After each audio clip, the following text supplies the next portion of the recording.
So good afternoon, and welcome to SSI 2.0. Right, we're very pleased to have you with us. So,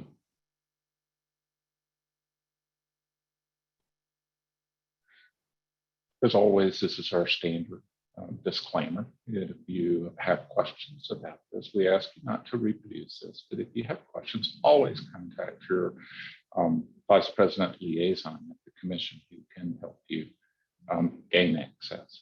I'm Paul Starkey, Vice President for Institutional Field Relations, and one of your hosts. And my colleague is.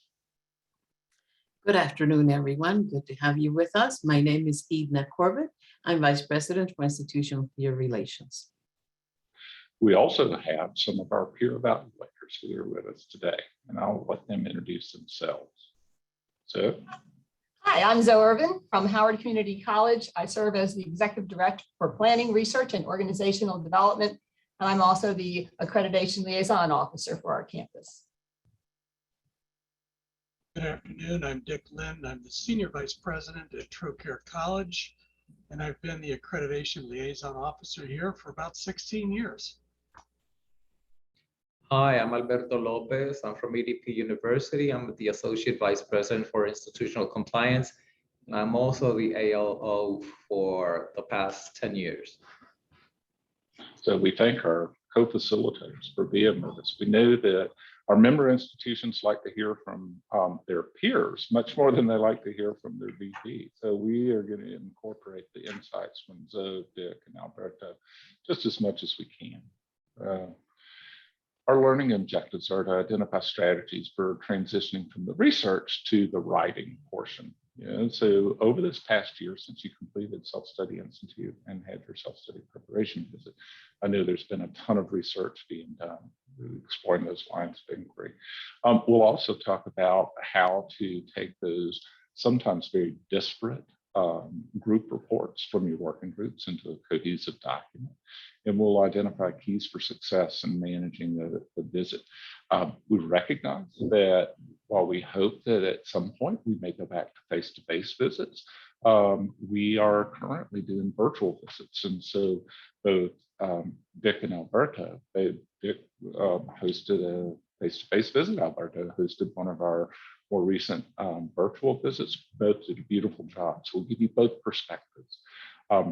We'll look at the expectations for the institutional response. So once the team gives you their perspective, how does your institution respond to that? And then we'll also talk a little bit about uploading materials before and after the visit. So the phases of preparing the report. We're looking for effective approaches to this, and how do you gain insight from the entire campus community, and what can be done now to make sure that the visit is a top of the experience? What happens after the team leaves? What's the timeline after that?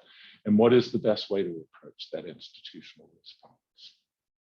So planning and preparing is the first stage. We'll go through each of these four just a little bit more, but doing the research, writing the report, refining the document. So the first part is the planning and preparation. The Self-Study Institute, which you attended about this time last year, we're actually kicking off our next Self-Study Institute next week with the next cohort of institutions. So the timeline, we call that fall of year one. Okay? So your steering committee wrote your self-study design in the winter and into the spring of that first year. So we use kind of an academic year as our guideline. The self-study preparation visit is when your liaison, Vice President for Institutional Field Relations, came to your institution. Most of you had a virtual visit, likely last spring. Some of you maybe even early this fall, but typically it would have been the spring of that year one. And your liaison accepted your self-study design. Remember, your self-study design is your plan for achieving the self-study report. You know, what is your strategy for achieving self-study? Phase two is doing the research, where you gave your working groups their charge and said, this is what we expect you to do. And then that occurs, it's likely occurring right now. And in this coming spring, you are likely to be seeing your working groups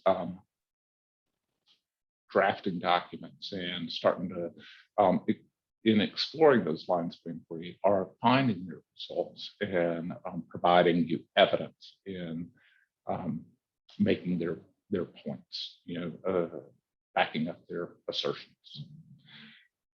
Phase 3 is writing the report. And this begins this coming spring and you may have already gotten a head start on this, but the self-study report is drafted.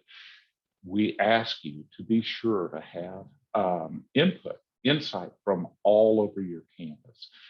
It's important that your report reflects the whole campus and not just that steering committee and your working groups who may have been intimately involved in developing this, but you want to have insight from everybody on campus. And then next fall, your team chair will be visiting the campus to provide you insights. So remember, the team chair is a peer evaluator, but at that point, the team chair is also just providing consultation. So your team chair will look at the report and offer ideas about, when I read this section, it begs these questions, and if you have a head start on answering those questions, then you are going to be ahead of the game.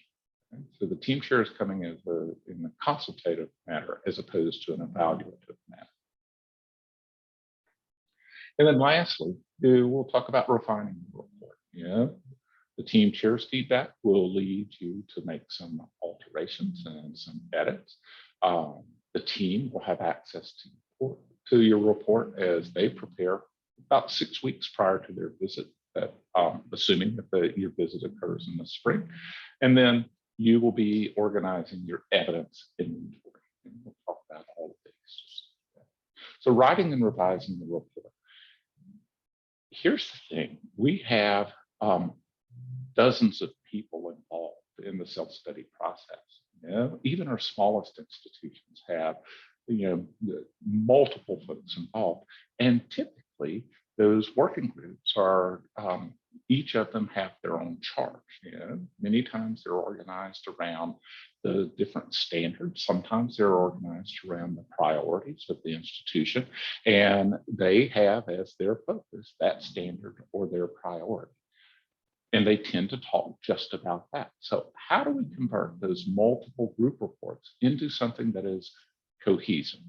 So the working group report should be consistent in style and format, written in one voice, as accurate as possible. And we realize that things change. You think about those teams, think about those institutions who were preparing for a visit in spring of 2020, how things change between the time that they were ready to host a visit and when they may actually have been able to host the visit, some of them in this fall of 2021. But we want it written in one voice, accurate as of the date of submission, and then rewritten as needed. That rewrite, Zoe will actually talk about just a bit. She's got some great expertise on that. Accuracy, consistency, continuity are all things that those are our targets. And I love this slide. I got to give credit to Edna, my colleague. She came up with this. He threw this one from many into one. That's our goal, is to create that. So I'd like to involve our co-facilitators, and Zoe's going to take lead on this. Zoe's, remember, Howard Community College did a beautiful job in their report. And so I asked her to be a part of the explanation of what they did and what we may learn from it. Zoe, would you like to take us? Well, thank you so much.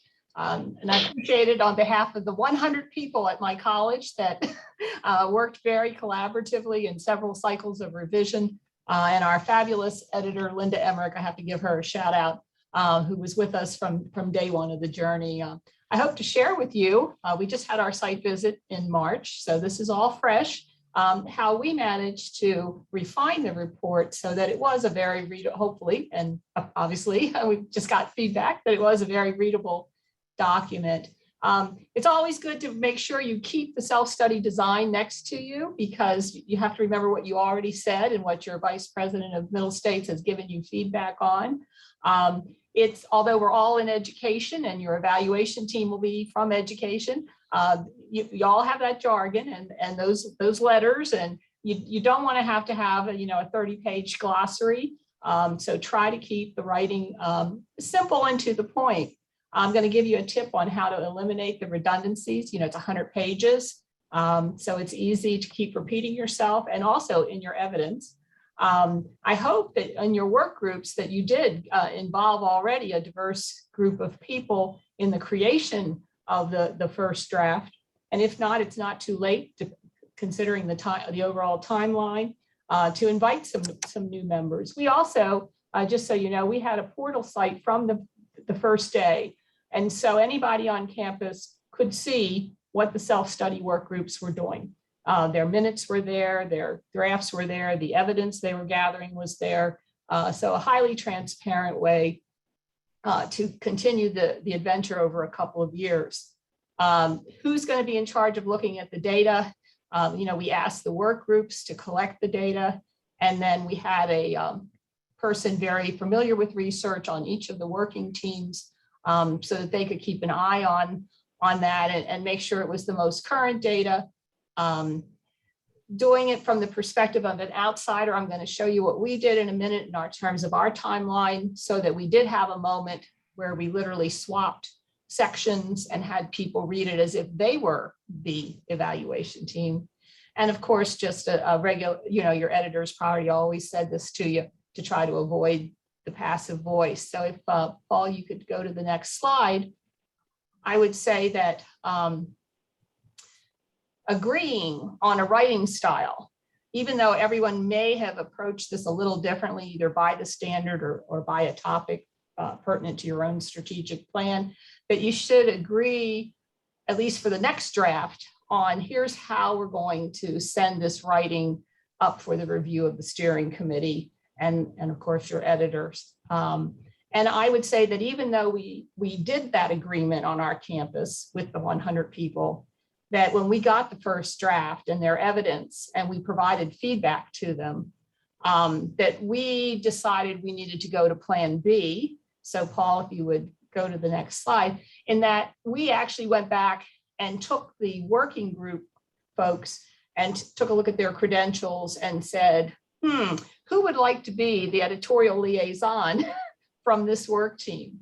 And so then our editor had a cadre of, well, we did it by the standards, so seven other people, and some people picked 2 people to do that, so that we did have kind of the enforcer of that consistency already embedded in each of our work groups. So I would definitely recommend that first or second draft, you can maybe think about this as a process where somebody on the team is looking for the font, the size, the shape. It's just all those headings and the citation style. How are you going to allude to the evidence? Our initial, we're all about initials in higher ed. Are those spelled out? If you can clean up those documents along this journey, then that leaves you the content to be worried about instead of this, if you can just clear away that dust. So I definitely want to share that tip, that perhaps appointing or having someone volunteer to be the editorial liaison for each of your work groups. And if we could go on to the next slide. So we did that establishment and we had everybody go back out with their feedback and do a second draft. And so then by the second draft, once again, it started to look the same from work group to work group. And you could, as a steering committee, you could really do that check for the redundancy. And so our 2 co-chairs, the editor and myself as the ALO, we sat down with that document and actually created a matrix that we then presented back to the group to say, all right, so in standard 2, you said this, but then standard 4 said that, and standard 7 said that. And so now we're going to make a decision as a group, where will most of the narrative live? And so we made those choices. And from that point on, any subsequent drafts, you'll see the reference start, okay, so it might be pertinent to talk about like a certain learning community in standard 3, but then it's really going to be mostly talked about in standard 4. And that really helped, I think, our editor when we get to the one voice part, because we had already taken the content and made a decision where the big stories you have to say about your service to students are going to reside. And then we got to our third draft. Once again, we collected evidence all along the way. We had pretty much said part of our deal with one another was to say, you don't write a sentence without a piece of evidence, or at least a thought without a piece, maybe it's 1 or 2 sentences, but you have to provide the review team with the evidence at the same time. So by the time we got to that third draft, we were ready for what we wanted to do in terms of, so now let's think about if you were an outsider to our institution and you're reading this section of the self-study, will it make sense? And so we created a workshop, and of course we gave everybody, we were still face-to-face at that time, so we could do this. We had started a little bit earlier, thank goodness, before the pandemic really hit. And we had a face-to-face workshop. We cut out pieces of the self-study and we had people exchange them. So maybe standard 6 read to standard 2 and 4 read standard 7. And they did it with the criteria right there. And then they gave that team feedback, that work group feedback. So, okay, I don't understand this, or why did you say that? Look at this is the criteria. Why don't I see X, Y, or Z? And so they did it peer-to-peer that way. And so everybody could take that feedback. And then if we go to the next slide, and they were reading it out loud because they were actually face-to-face, and they were really talking to each other about the criteria. So if we go to the next slide. So we're at a point where by the time the work teams took that feedback from the workshop and did one more pass at their part of the self-study, that when they gave it to our official editor, it was really in very good shape. The redundancies had been taken out. All the buzzwords hopefully were out. The evidence was sitting, in a portal site ready to go. And so our editor could just concentrate on now putting it in exactly one voice. But because they had editorial liaisons in each of those work groups, she actually conducted little mini workshops on writing. And so that the editors that were embedded in the work groups could kind of coach people to maybe start writing in a certain style. And so by the time we got to this draft 4, it made our actual editor's job a little bit easier to really run through it and put it into voice. And so what's the rest of the group doing at this time? Well, we would be assembling the executive summary and checking for the highlights and those things, the other parts of the self-study that you kind of wait towards the end to start to assemble. So remember that all this time, all this work is in front of our college community. And our president is communicating, as were our 2 wonderful faculty co-chairs, to the greater, they were going to all the constituency groups meetings. They were talking about that, go look here. Here's where here's the timeline for our work. And if you have anything to say, here's where, here's how we can take that feedback back to the steering committee. And so it's, when we finally got draft 4 and the one voice, so we're into draft 5 in that sense, out there for the official college feedback loop, and also to give it to our board. And once again, all the evidence is there. This is roughly the time, during this period of time is when the pandemic really kicked in. And so the middle states had asked us to infuse our response to the pandemic But because our document was in pretty good shape, it was pretty easy to then go through it and talk about, our response to the pandemic and how the systems that we already had in place allowed us to pivot in a very short period of time into that more virtual life.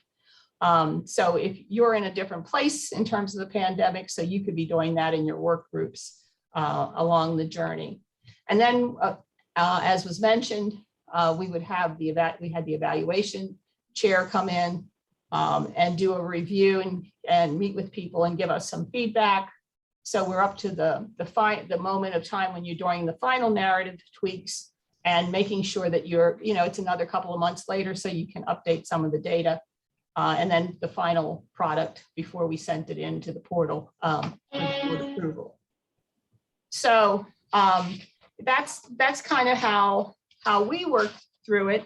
I just want to go to the next slide, just because that was a lot. And so we wrote it down for you in terms of, here's kind of a nice checklist for you as you're looking at your drafts. Have you fulfilled what you said in your self-study design? Is it an honest representation of the institution?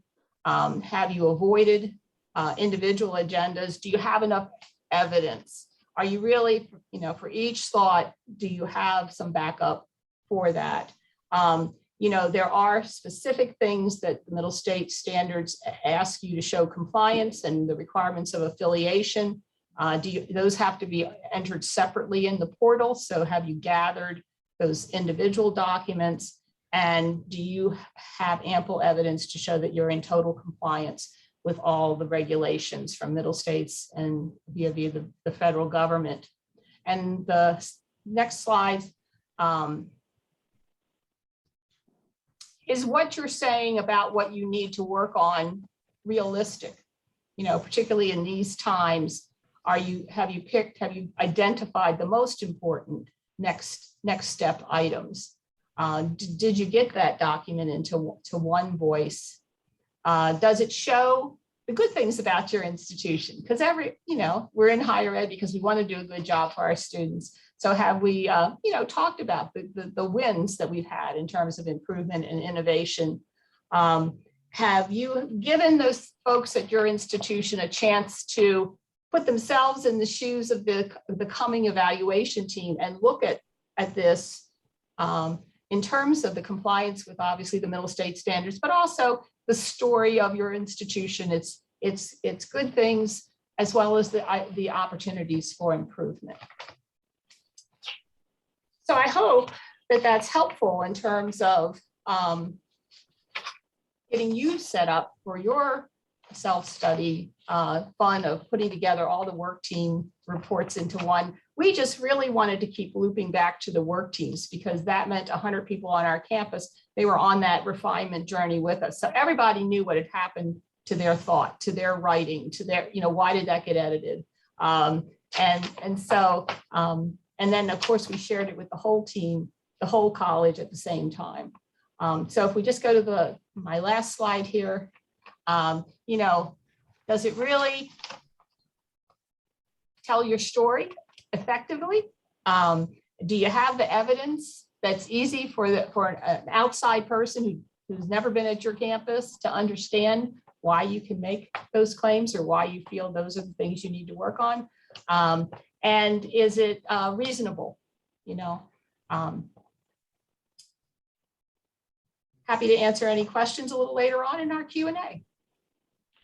So I would invite Dick or Alberto, because they've gone through this process as well. Is there, would you like to offer some insights from how y'all went through? Sure. I always recommend that beyond the criterion and the standards for Middle States, that you should always remember those WH questions like what, when, how, who, because that's going to really help you gather the information in a unified manner that you can answer and at the same time tell your story with the evidence. If you have to make some kind of an assessment process to prove or to make any kind of decision, if you answer those WH questions, they're going to be very, very useful because you're going to say what you had to do, when you did it, how you did it. There, that helps with the evidence, who did it and what happened with the results. So keep in mind those WH questions beyond, right, the criterion. Another thing was that we had a small committee of editors, 3 people, and we would meet with each working group, the chairs and co-chairs, and we would, analyze with them what they had written, and we would try to make them understand why they had to change some things, why the document had to be analytical, and that helped them a lot when they went back to their members of the working groups. So feedback is really, really important. You shouldn't ever be afraid of communicating with your chair and asking questions about whatever the process is going on. They are there to help you. So don't be afraid to just, sometimes you have to pour information in order to get some information back. So it's always good for the working groups to have lots and lots of documents and a lot of information and research that they have done, because I usually say that it's easier to cut from a lot of papers than missing a lot of papers. Okay. Thank you, Alberto. Dick, any insights from Trocaire? Sure, I'm happy to jump in. I think I would just reinforce what Zoe and Alberto have already said. One of the key things is to make the document as readable as is possible. You want your reviewers to not have to search around for things. You want them to really easily find things. So it's a balance of telling your story, which is unique, but making sure your reviewers can always figure out what it is you're referring to. And to Zoe's point about every statement should have data or backup, that's really what they're looking for. I think a second thing as far as efficiency, to make it again easier for the reader, is the idea of reducing repetitive language. If you've got a whole section on your outcomes in one of the standards, but you're also talking about it in several other standards, you can simply just say see chapter 4, see chapter 5, and don't give them the exact same language that you're going to give them later that's just redundant information. Again, that makes the reader much happier in reading your cohesive document, and it makes them more comfortable because they can always find where they need to find the information. Then just one last thing I'll share, and this, I don't think it's unique to us, but as you walk through the process, you often find a few things that maybe you're not as good at as you hoped you would be. And of course, we call those gaps, where things are not as great as you thought. And I don't think you should shy away from attending to those during the writing process. And I'll give you an example. From our school, we did have a student complaint system, but it wasn't really well represented on our website. So we identified that as a gap about a year before the site visit, and then did everything we needed to do to get that student complaint system up and going on our website and working and using it. So just because you see something that's a gap doesn't mean you stop and wait a year until someone comes in to evaluate you, but you in fact can work on it and take care of it right then and there. So I'll stop there. Thank you, Dick, Alberto. And so I want to reiterate what Dick was just saying about the gap analysis and closing those gaps. And that's part of this slide, the second box in this slide. Don't wait on your team to tell you that you need to fix something. Yeah, don't say we're gonna do this. Go ahead and do it. You don't need anybody's permission to improve your organization. So that's part of what the true and honest self-study is about. It's your opportunity to do. I come from business administration. We use the term SWOT analysis a lot. It's your opportunity to really identify all of those strengths and weaknesses, opportunities and threats, and do something about them. But thank you for your insights. We will have more coming from our co-facilitators. So sharing the information. And Zoe talked about this again and again and again, iterations of opportunities to get insights, because your self-study report should be reflective of the entire community. And certainly the working groups are the ones who are going to do the heavy lift, but we want everybody on the campus community to know what's in that report. The report should not come as a surprise to them. They said, well, you want it to be reflective of the entire campus, and absolutely have your governing board involved. And lastly, your team chair. You know, the team chair is at the point that the team chair comes from for the preliminary visit, she or he is in a consultative role. Yeah, they are looking at your report and they're saying, this begs this question. And that gives you an opportunity, as Zoe had said, read the report from the perspective of an outsider. Are we answering all of their questions? And that team chair can provide you that last opportunity to have an outsider's view before it gets into evaluation. So bringing closure to the writing, you want to make sure, again, to communicate with the institution's constituents. Thank people, but sometimes this can be a little bit of a thankless slog. It's a lot of work, and these folks are volunteering in addition to their work as faculty members, as staff members. They are going above and beyond. So make sure that you acknowledge that contribution that folks are making in addition to doing their day job. Reflect on the accomplishments and the leadership. Assess the self-study process. Ask yourself as you're going through this, how could we improve this? Because we are constantly doing this, whether it's within program evaluation or whether it's institutional evaluation. And then advocate for the findings. As Zoe mentioned, you own the things that you can do better. Dick mentioned as well, don't acknowledge there are things that we can improve upon, but also recognize that you're doing some pretty doggone good work. Don't take that for granted. Where you see accomplishments, recognize the folks who are helping fulfill those accomplishments. Recognize the folks who are pushing the ball forward. Before we move on to the next one, I have we have three questions that we might be able to handle at this point. That sounds great, Edna. Thank you. The first one is, what time frame did you use for presenting data within your report? Since the previous visit or since the PRR or MPPR? So Edna, you want to take that? I mean, every school is different. The general recommendation from the commission is to go back to your last commission action. But some institutions prefer to go all the way back to their last self-study. So Alberta, how did y'all handle that? We did it from the PRR forward. Yeah. No, we went all the way back to our previous self-study to see what we had written in certain areas, what we had said that we were going to do, and be sure that we had done it for this new self-study. And we used the same approach. We went back to the prior self-study just to make sure we had touched base on all the things we had talked about previously. Yeah.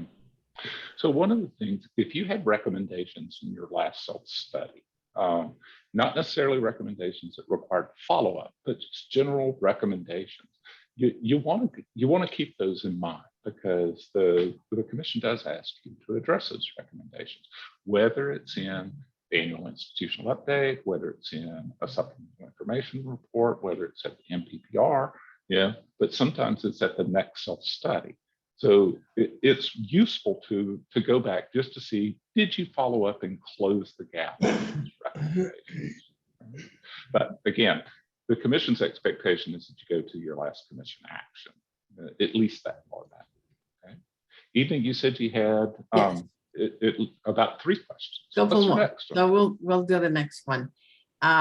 Somebody was asking if there are examples of working group reports and the final version of the combined report available to view. And I'm going to say, no, we don't have those available to view. But it would be, you may recall that you had co-facilitators during the Self-Study Institute that worked with you and agreed to work with you throughout this session. So you might want to contact those co-facilitators because you have their contact information. So I'm going to follow on what Edna was saying. The commission treats the materials coming from our institutions as confidential. Yeah, we even ask our commissioners as they're, once they go through the evaluation process, that all materials are destroyed. Yeah. Now the commission keeps copies of those, but we're going to hold those confidential. If you're part of a system, you may reach out to one of your sister institutions, or you may reach out to other schools. That's one of the beautiful things about the commission and being a member of the commission is that networking opportunity. You've met folks who are doing the very same things that you're doing, who may be a year ahead of you. So reach out and say, hey, we're not going to publish your stuff, but would you mind sharing how you did this? Alberta, Zoe, and Dick are kind enough to come out here on the public stage and share how they've done that. And many of our colleagues across the commission are willing to do so as well. So don't be afraid to reach out to somebody from a neighboring campus and say, help me out. All right, Edna, another question. And the third question, and we'll leave the other ones for later. This one is there a preferred way of integrating COVID-related assertions and evidence? Should we mention in passing as relevant in the chapters, or create separate sections in each chapter as necessary? So early on in the pandemic, our schools who perhaps may have been set for hosting visits in late of spring of 2020, where their report is done, we asked them to do an addendum to the executive summary that addressed how they responded to the pandemic. Other institutions, we're asking you to integrate that within your response to each of the standards, much like our institutions, perhaps in Puerto Rico, may have been impacted by hurricanes. If it's been a year or so, you talk about the lingering impact of that and how you've responded, but you do that within the context of each of the standards. Right? So it's not a separate section in each of the standards. It is one of those environmental forces that has influenced what you do and how you do. Any others, Edna? Are we going to hold on those? I do have one that I think is relevant for this section. Okay. And I'll save the one of evidence after you've done that. But this one says the institution must have to answer each standard criterion or only the research questions or both.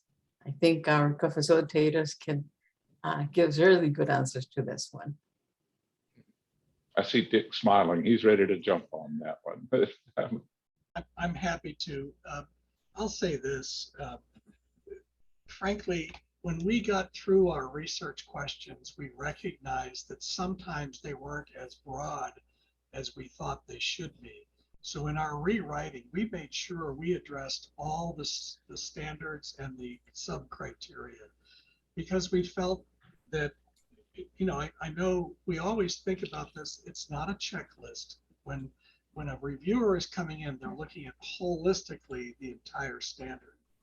But to make sure that we had oriented the team, that we knew what we were doing for each of the sub-criteria, we made sure to include a response for each one of those. So you're nodding, a similar approach. Absolutely in agreement. You need to make sure that you have covered the criteria and the research questions. Yes, and be sure that those research questions are not yes/no questions, but they're really analytical questions so that you can really, build up your story. Absolutely, Alberto, that's a great point. So go back to your self-study design and those lines of inquiry that you developed last year. Think about, they should be very open-ended and allow you to, sometimes will take you down the rabbit hole, but also allow you to say, not just do we do it, but how well do we do it? Where do we do it? As Alberto had indicated earlier, those WH questions, where and who and when. So what do we have to show for that?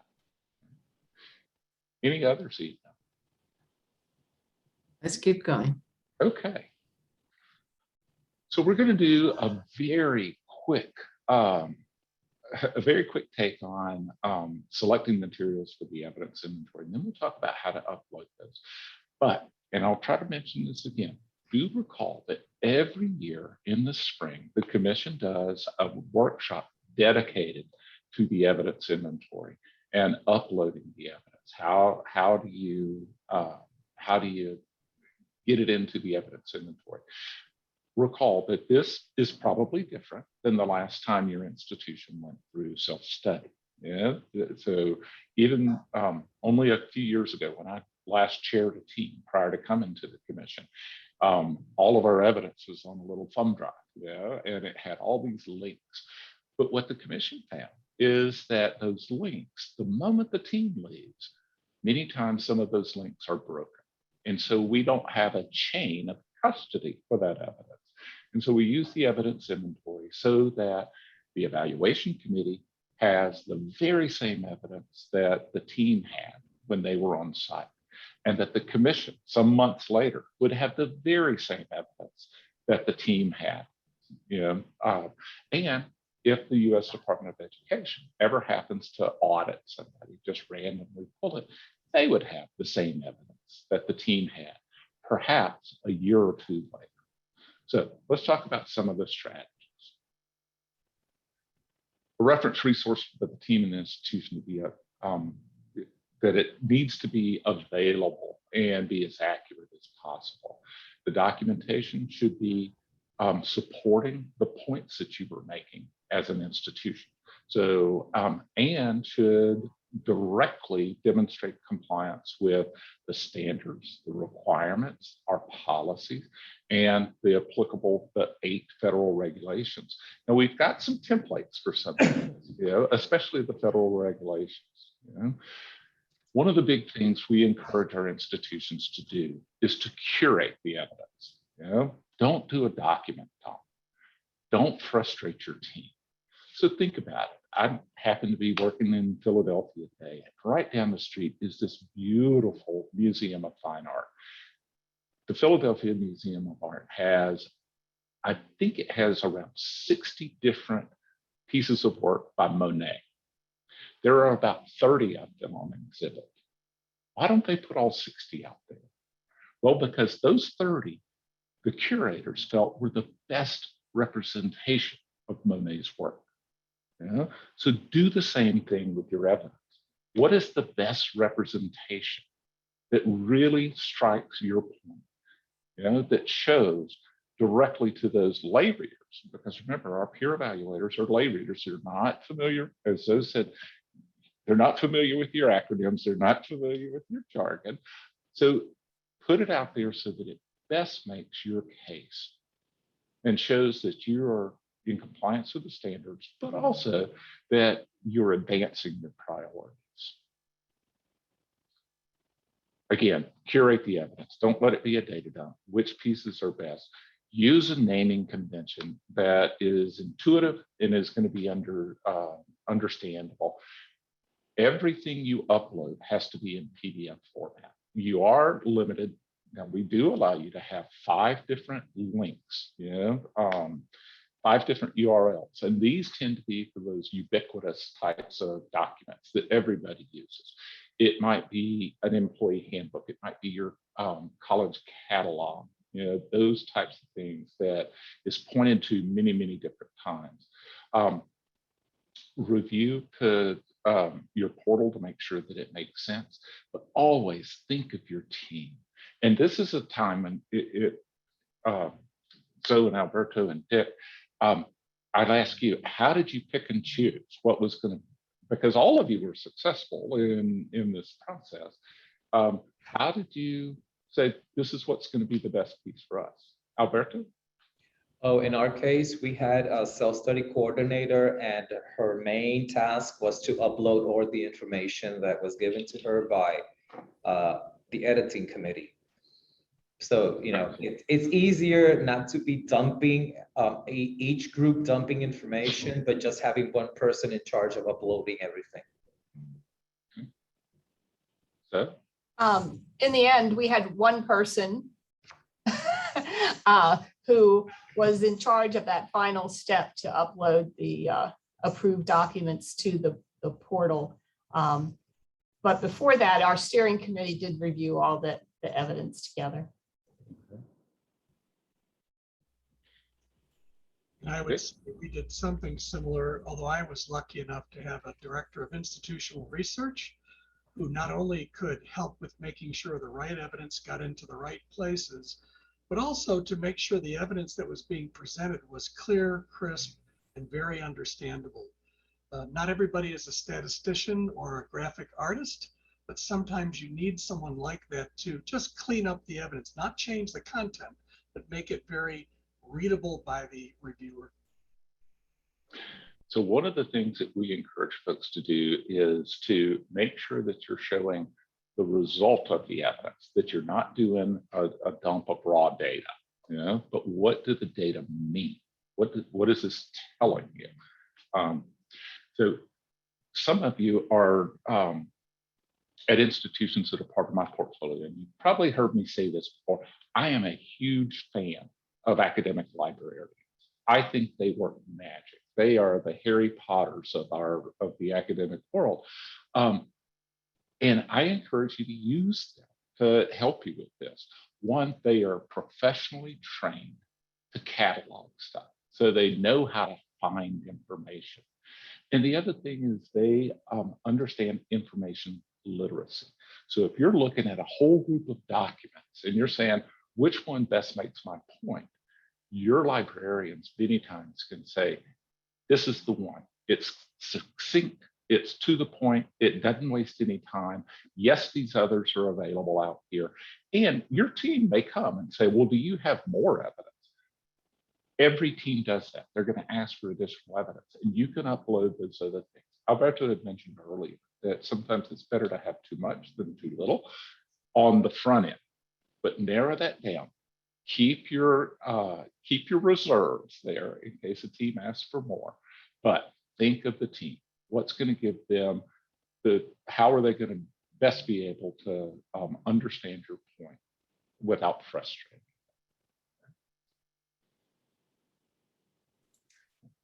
So even Paul, before I could was I- about to say, before you get into the evidence inventory, were there questions that came out of this last? There's several questions, but I'm going to use presenter's privilege and ask one.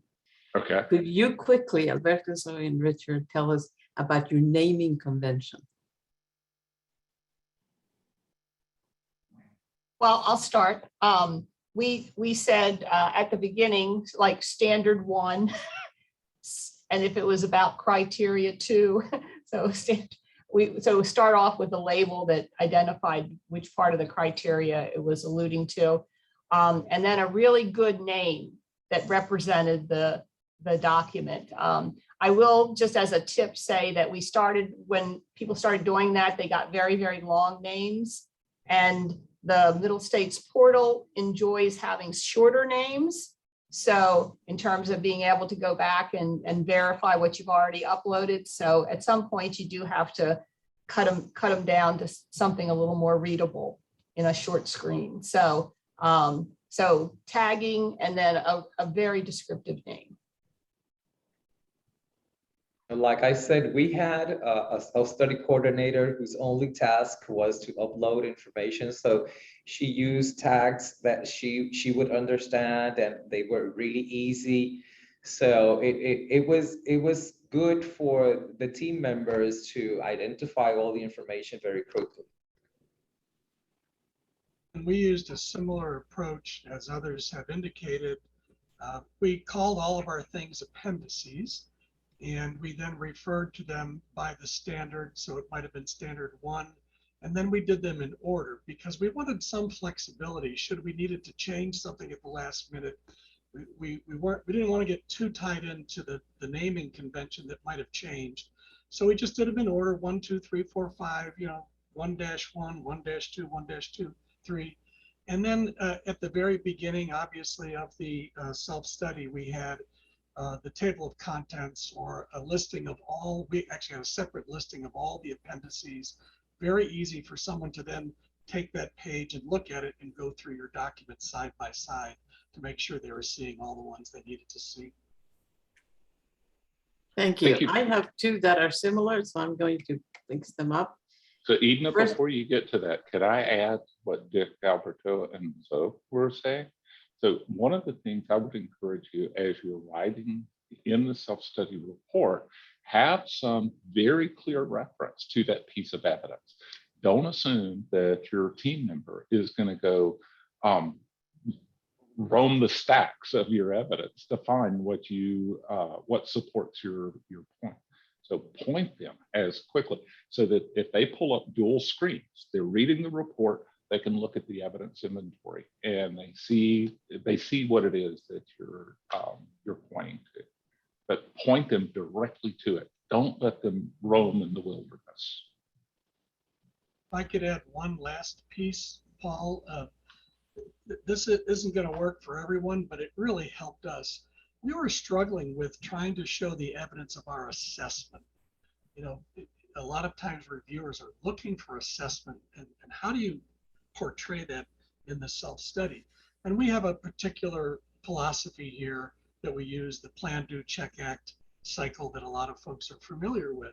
So we actually, within the body of the self-study, whenever there was an assessment, we had a little call-out box next to that place that said, here's an assessment for standard 1, here's an assessment for standard 2. And that was totally separate from the appendices and from anything else. It was just a little side note that said, look here if you're looking for that assessment. And our reviewers said that was one of the most helpful things they could imagine. So they didn't have to scan through pages and pages to find that little bit of assessment outcomes, you know, evidence that they were looking for.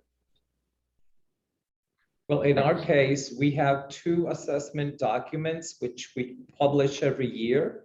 One is academic assessment at a glance. The other one is EDP assessment at a glance, which is mostly institutional research. So it's easier for us just to tell the team member, you want retention rates, it's in EDP at a glance, page blank.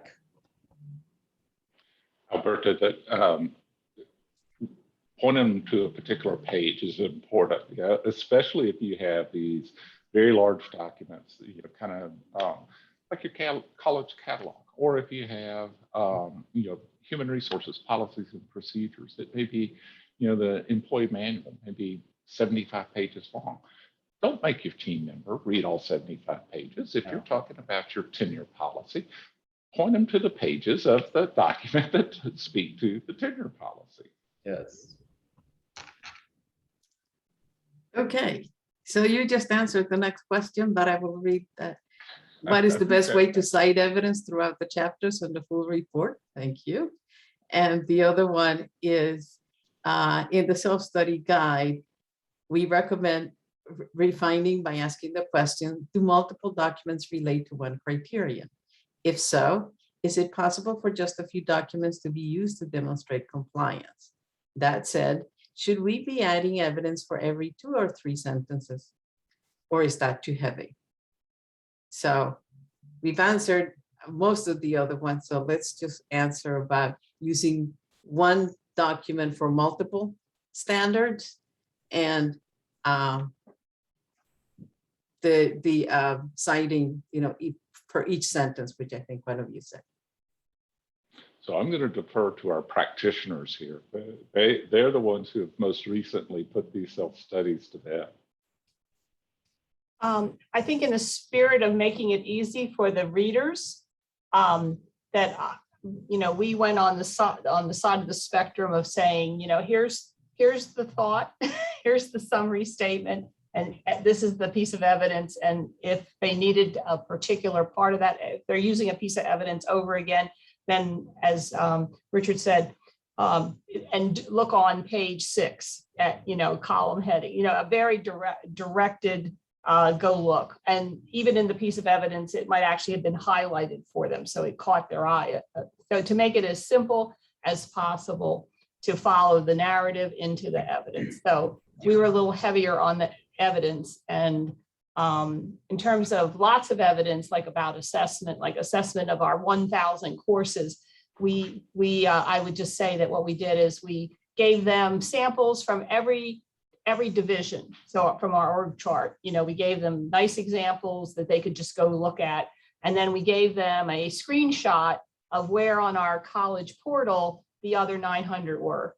And that they would, as an evaluation team, we gave them access to that, and then they could audit the other 900 as they wanted to.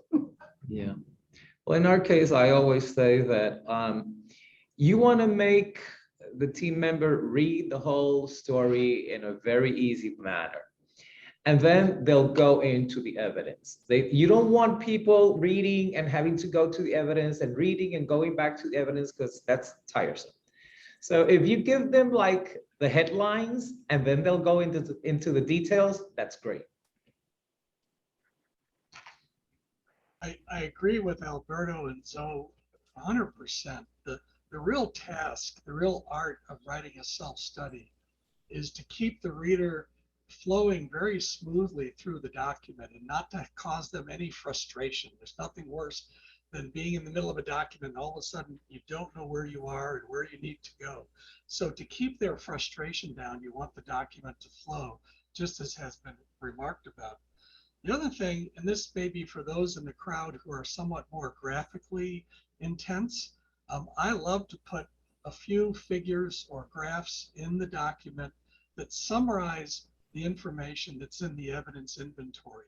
So you might put up, if you're talking about enrollment, you could put up your enrollment for the past 5 years in a simple little chart. And then if someone wants to see the detail about that, you can refer to that in the evidence inventory. But oftentimes a chart, as you know, tells the story very fluidly, and that may be enough for someone to get the picture and then to move on. Dick, that's a great point. And you can always, the team can always ask for more evidence. When they do this, and this is just a little bit of an aside, so you upload your self-study report and all of the related evidence into the evidence inventory. And as the team starts going through, they're going to ask you for more. Keep a list of that, because at the conclusion of the team visit, the team chair will say, we had all of these pieces of additional evidence that were that the team used, and the steering committee and the co-chairs are going to be asked to provide us the list of all of that, because again, it's going to be the way you named it at your home institution.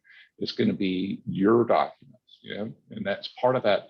And remember, when they ask for that additional evidence, upload it to the institutional portal.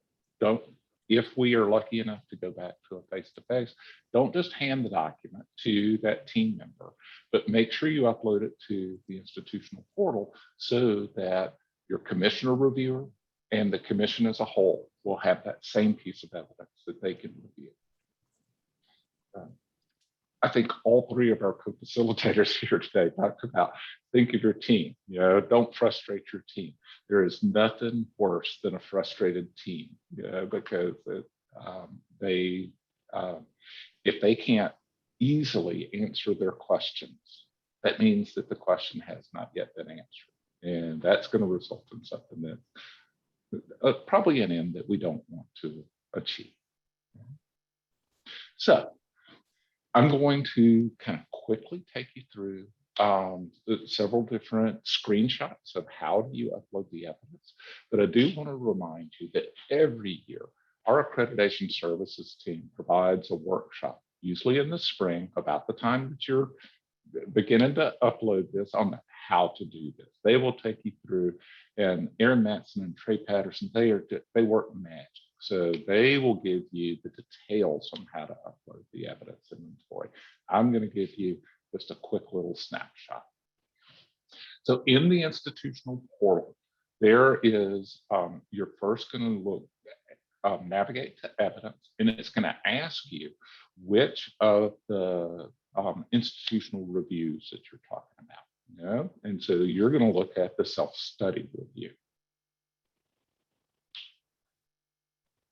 So the institutional portal will track your progress. Now that's only going to say, it's not saying, have you gotten every piece of evidence there, but it's asking you, have you, it doesn't track the number of documents, but it's going to track whether you have addressed the different standards and the different requirements of affiliation.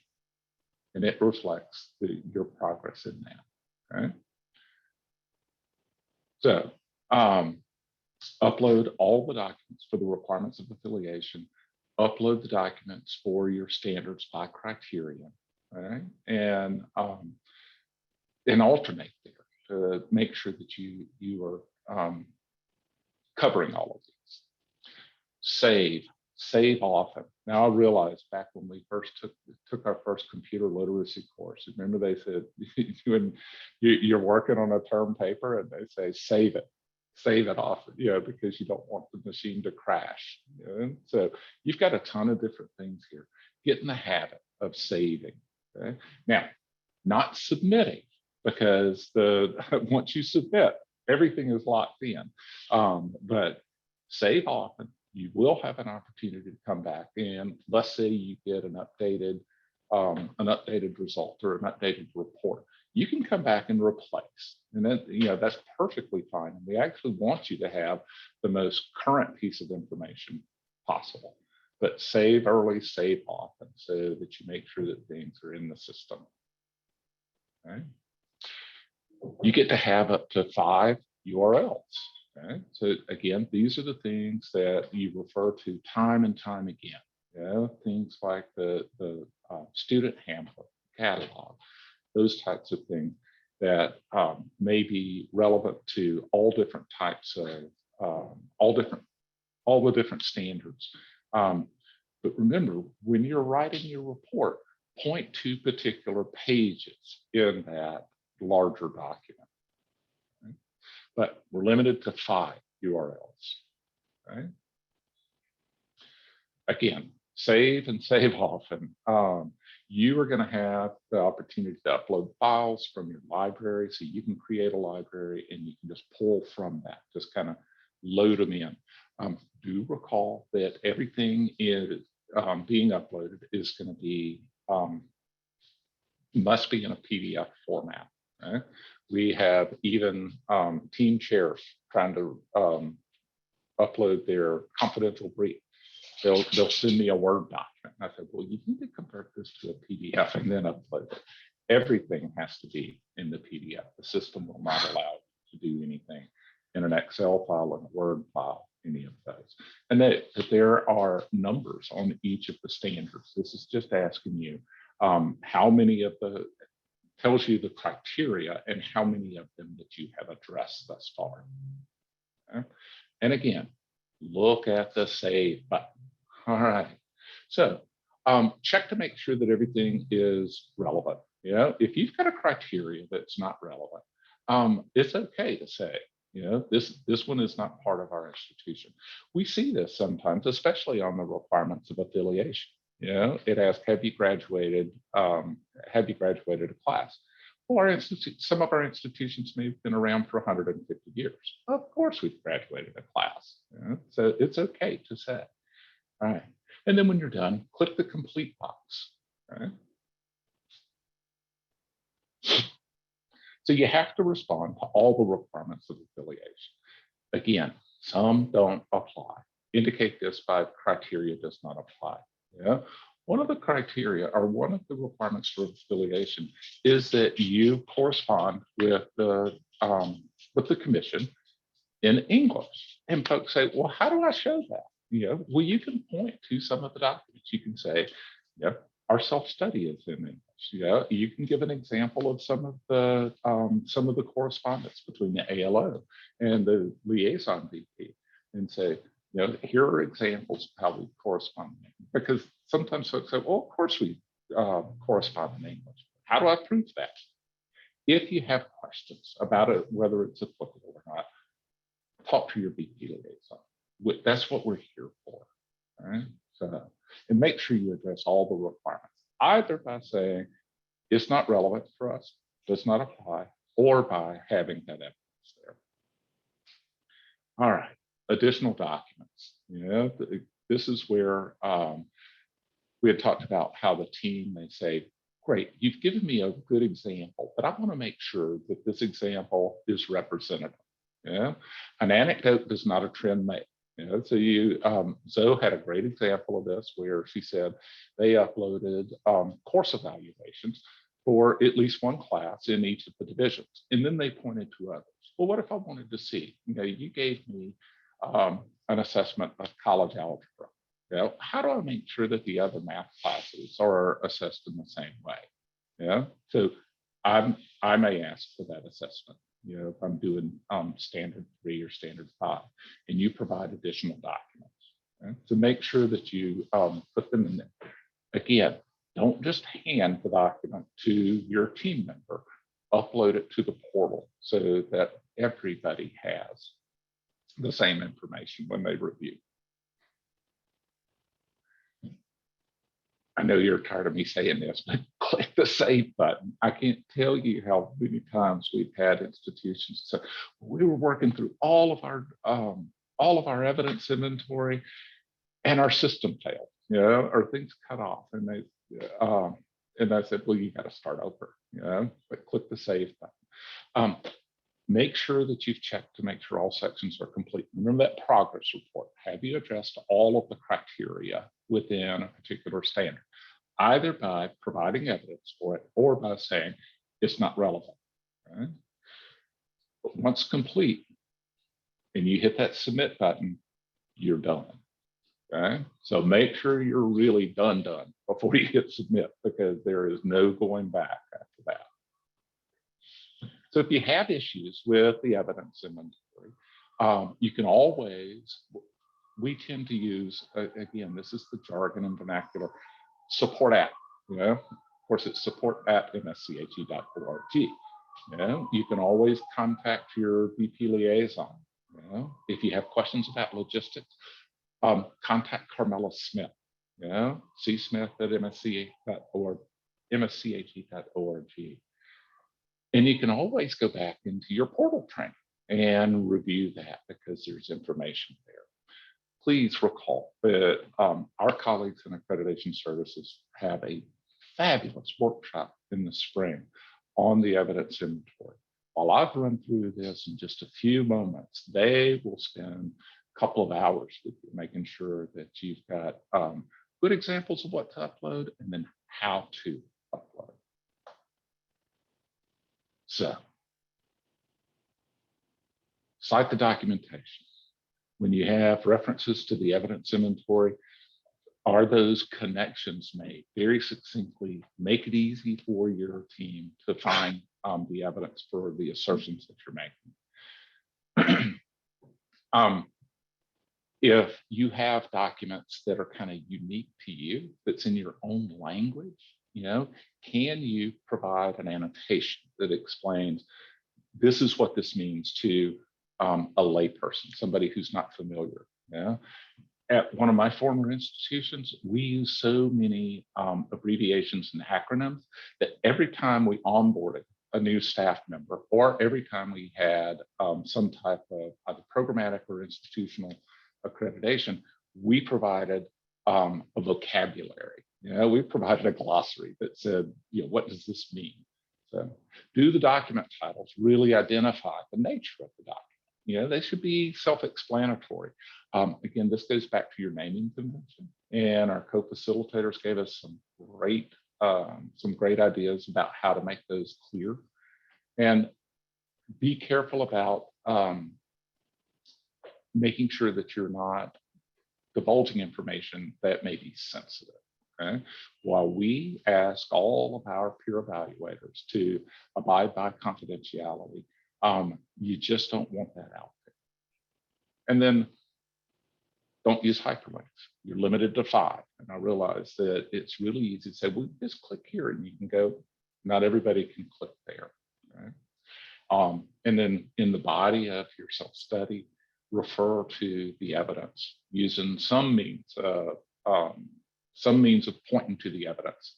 Parenthetical notations is an easy way to do that. So, Edna, before we take our break, I'm going to see if we have additional questions about evidence and uploading the evidence. We have several. Thank you. Okay, fire Some away. are shorter than others, so here's the go. Okay, well, I'm going to come back to this page so folks don't leave us for their coffee. Right. Should evidence that resides on the website be put into PDF format? Yes, Short answer, yes. yes. If it's not one of your 5 URLs, then and it's something to which you're going to refer, then yes, you need to convert that. Okay. But remember, if something is embedded in one of those 5 URLs, you can point to page such and such of the college catalog. Okay? So The next one actually goes exactly to your point. For the 5 allowed links to web pages, a particular web page is often a portal to a collection of related information. For example, the student handbook has multiple sections. Can we link to the student handbook and include notes in the evidence inventory on specific questions to click into?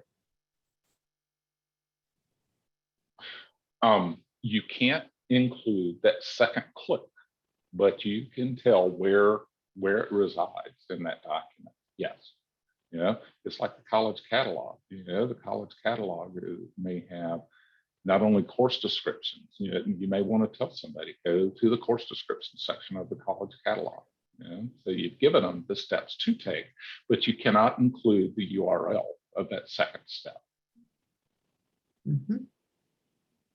The next one is, what if the recommendations from the previous self-study were addressed in the MPPR, and we were told that we had no outstanding recommendations to report out on since then? Then you have fulfilled the expectations of the commission at the MPPR. Okay? It's when, if in the last self-study, it didn't ask you to address those recommendations on an annual basis or in a supplemental information report, it simply said, we recommend you do this. Those are the ones that you have to address at the self-study. Or if coming out of MPPR, the commission said, well, we still have a little bit of concern. You need to address this in the self-study. But if the commission has indicated that you have fulfilled that expectation, then you have fulfilled it. Mhm. So this one that I think will be good for our co-facilitator. If the same piece of evidence is being used for multiple standards and or criteria, should it be renamed for each one? I shook my head when you read that. At least our approach was to keep the naming convention, but then referring back to it. And the way I think of it is, oftentimes one of the documents that you're referring to seems to live within a particular standard very well. And then you can have people, you can refer to it in the other chapters, but still keep the evidence, in my view, keep that particular piece of evidence sort of housed in one particular standard, and then refer the reader to that for those little side notes that sometimes you need to take a side trip and say, oh, by the way, in the catalog, you'll notice our academic repeat policy says this. And then you can say just to the side, look on page 5, but that piece of evidence might be in a different standard. You should always try to avoid confusion, because if you change the name for the same document, the team member is going to be asking questions like, where does this document belong to? This standard or this standard? Why are you using it in both? If you maintain the same name, it's easier. And I also wanted to mention about the previous questions, going back to recommendations from the past self-study. I mean, it's part of your history as the institution. You should never forget about any past recommendations that you have done just because you think that you have resolved the problem, if it was a problem. But you should, include it in the new self-study as if you have done something astonishing after those recommendations. Good point, Alberto. Yes. The next question is, do you have some examples of platforms or programs that can be used for the evidence inventory? And I'll start by saying Middle States does not endorse a particular platform or program, but we may ask our co-facilitators, our colleagues, if they want to tell us what they used. In our case, not necessarily just, the portal from Middle States and the person in charge of uploading the information, but no special program. So we didn't have a special program. We have a shared drive that all of our employees have access to. And so everything lived on that right up to the moment we were uploading it. Vic? Yeah, we did the same thing. We used a SharePoint shared folder so that at the end of the day, everyone could always see everything. And then, as others have indicated, at the last minute, we were ready to cut over and then upload it from that SharePoint folder or folders into the evidence inventory. I'd like to remind folks of a point that Zoe made earlier. She talked about having a redundancy cross-check, so that you may have your working groups pulling evidence, and you may have a whole bunch of different uses of a particular piece of evidence. But it's useful to say, this is where it's going to live, but it can be referenced from multiple standards. Mhm. Thank you. So here's also related. We were told to extract sections from long documents and save them as separate PDFs. So different VPs may be giving maybe slightly different feedback. So I like to hear what worked for our facilitators. I think we already talked a little about this, but I want to emphasize. Well, I think that's a judgment call. Once again, it's all about making it convenient for the folks that are visiting you. And so if that makes sense, is it really, you don't want them to have to go fish, even if you're giving them street directions, like, chapter 6, subsection 4, page 5, if it gets to that level of you have to give the directions, then it's probably easier to just go ahead and extract it and make it a piece of evidence that's easy to get to. But you're still referring to it as in the body of this other piece of evidence. It's okay. Mhm. Always make the team members work easy. The more difficult you make it, the more questions will arise, the more doors you will be opening, and sometimes those doors would lead you to problems. So be sure you're clear and you make their job easy. And going along those lines, may we use bookmarks within a single PDF? I'll jump in and say, not only may you, but you should. Bookmarks, frankly, I didn't know about bookmarks before we wrote our self-study, and I learned how useful they are. What a wonderful tool. And it makes it much easier for the team to find what they need to find. So it's essentially in a PDF file, a bookmark, if that's what we're talking about, is a very easy way to help structure and organize what you're presenting to people. Thank you. Next, we have a question says, if documentation for the team is incorporated in the annual institutional update, is it appropriate to refer the team specifically to where that documentation is housed in the AIU, or is it better to repeat that information in the evidence inventory? So your team is, and Edna, you can correct me if I'm mistaken on this, but your team will not have access to your AIU. That what you have in the self-study report stands on its own, stands by itself. So if you're referring to something, you're going to have to provide it, as opposed to assuming that the team will be able to access it somewhere in the in your institutional portal.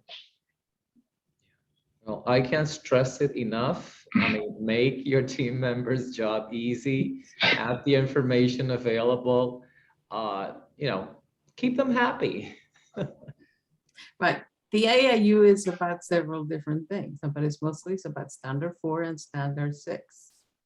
You would want to put that information. Also remember that the AIU information is 2 years old by the time we get it.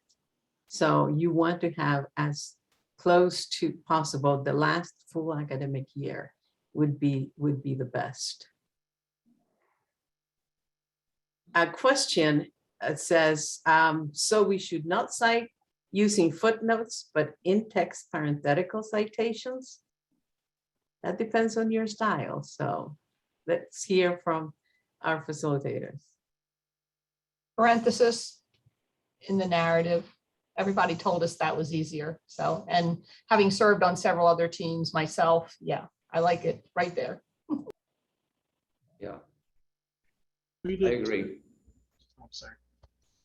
Yeah, we used the parenthetical approach, although there were maybe 1 or 2 places where we felt the need to put a footnote that called out something special, unique. And so there may have been 2 footnotes in the entire document.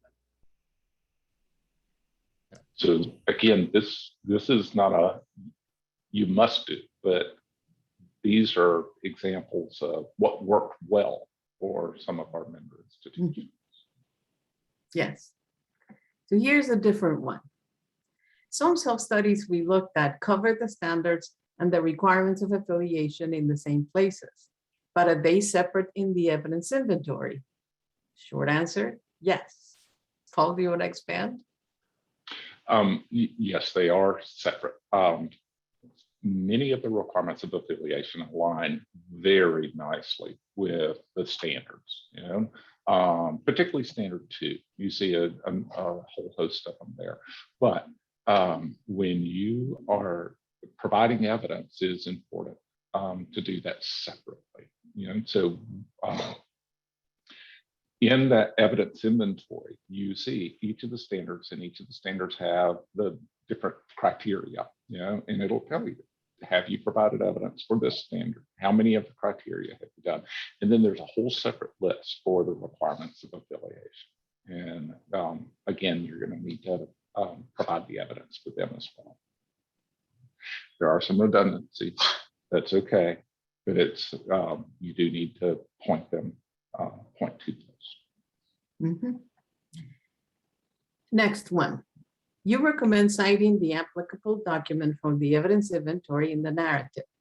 If you are writing a priorities-based approach, would you also recommend inserting the specific criterion in the narrative you are responding to? Ethan, would you repeat that one for me? I'm trying to follow. So if you're writing a priorities-based approach, would you also recommend inserting the specific criterion, I suppose the standard, in the narrative you are responding to? So I'll start by saying, whether you're doing a standards-based or priorities-based self-study, you are ultimately responsible for your compliance with the standards and with the requirements of affiliation and the other 2. So you want, Absolutely. I am going to quote Alberto, you want to make your team's life easier. And so you want to make sure that what you are referring to shows compliance with the particular standard and the criterion. Yes, always. Because ultimately our member institutions are responsible for the standards and requirements of affiliation, the compliance with the federal regulations, and compliance with the policies and procedures of the commission. So regardless of the approach, you still have to come back to that. Have you shown compliance? Mm-hmm. There is one that I think we have answered, but I'm just going to go quickly. Do you have to submit the entire document and include page number, or you can just upload the policy from the document in the evidence inventory? For example, do you have to upload the entire human resources manual or just upload the policy from the manual? This really is up to you. So if you're going to refer to that manual many times in several different areas, then you may want to have the whole manual there.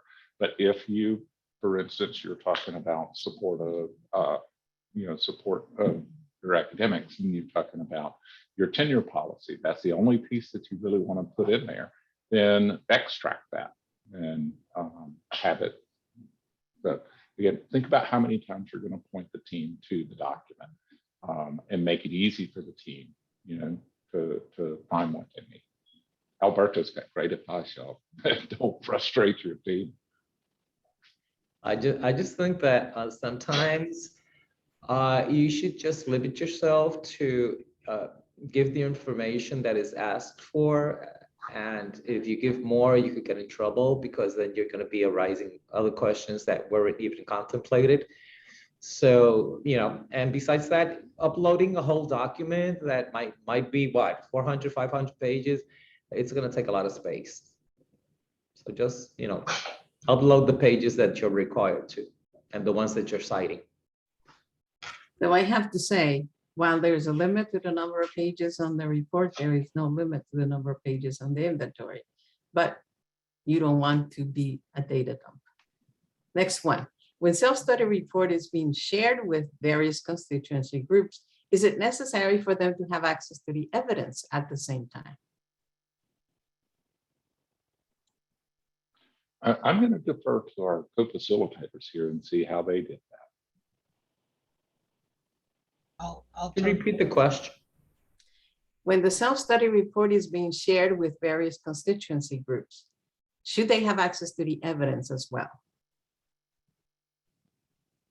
My answer is it's always best to give them the full story.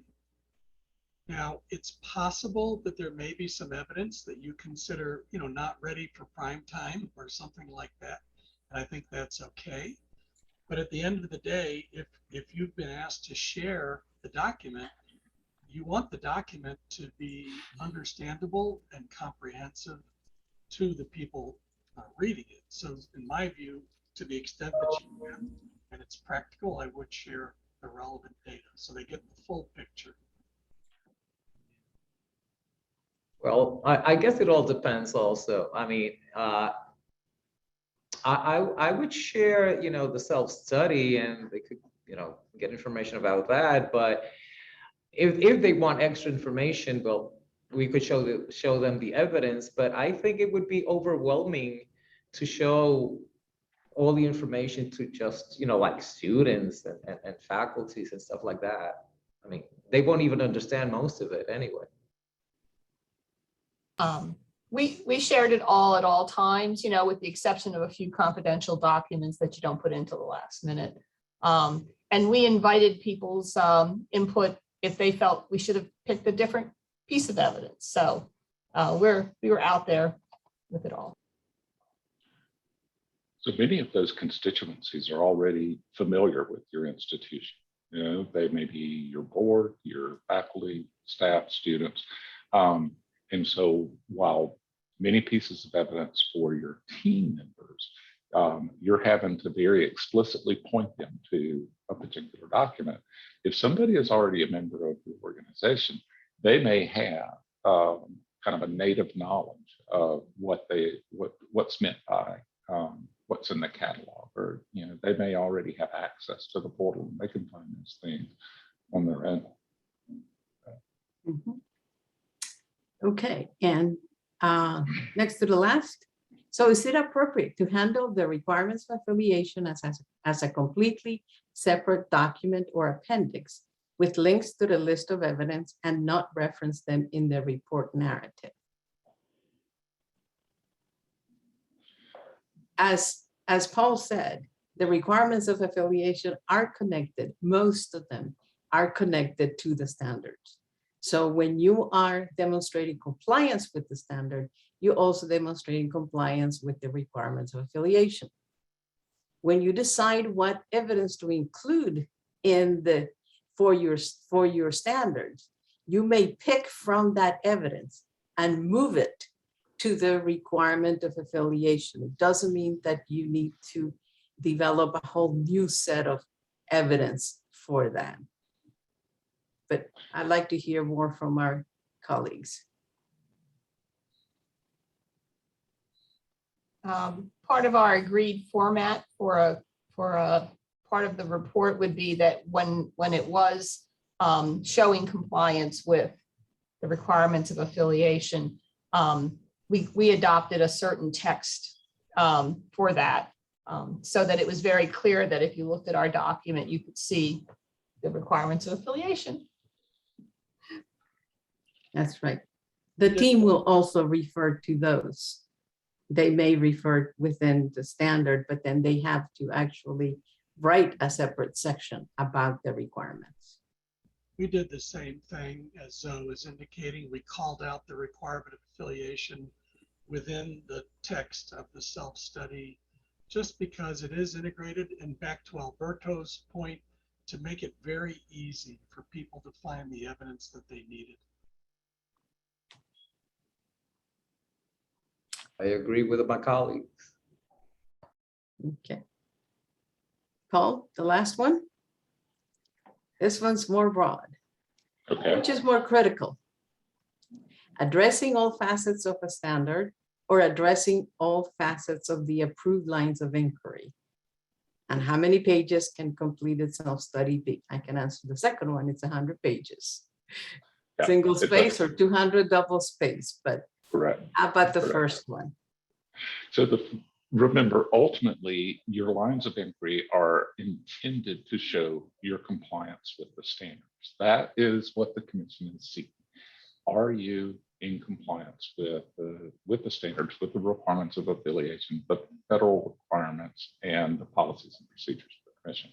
So your lines of inquiry are designed to show that compliance. Yeah, many of your lines of inquiry, hopefully, if you worked well with your VP liaison, were very open-ended questions. Yeah, those lines said, how do we, how well do we, to what extent do we? You know, many of those WH questions that Alberto referenced earlier, you know, so they should be supporting your compliance with the standards and ROAs. Okay, we can go to break. Okay, so we thank you for your attention. We will take just about 10 minutes and we're going to shift a little bit. Edna will guide us through the latter part about the visit. And this is where, again, we're going to ask our co-facilitators to be, you know, to really give us, how did this work for you? All right, let's take 10 minutes. Okay.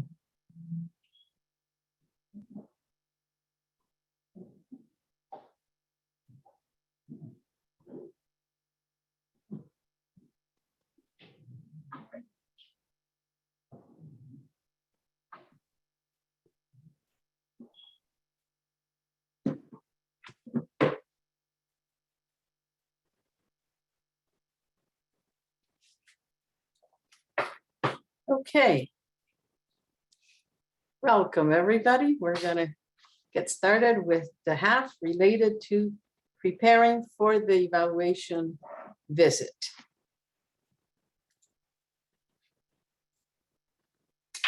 First of all, let's talk about who's who for the team visit.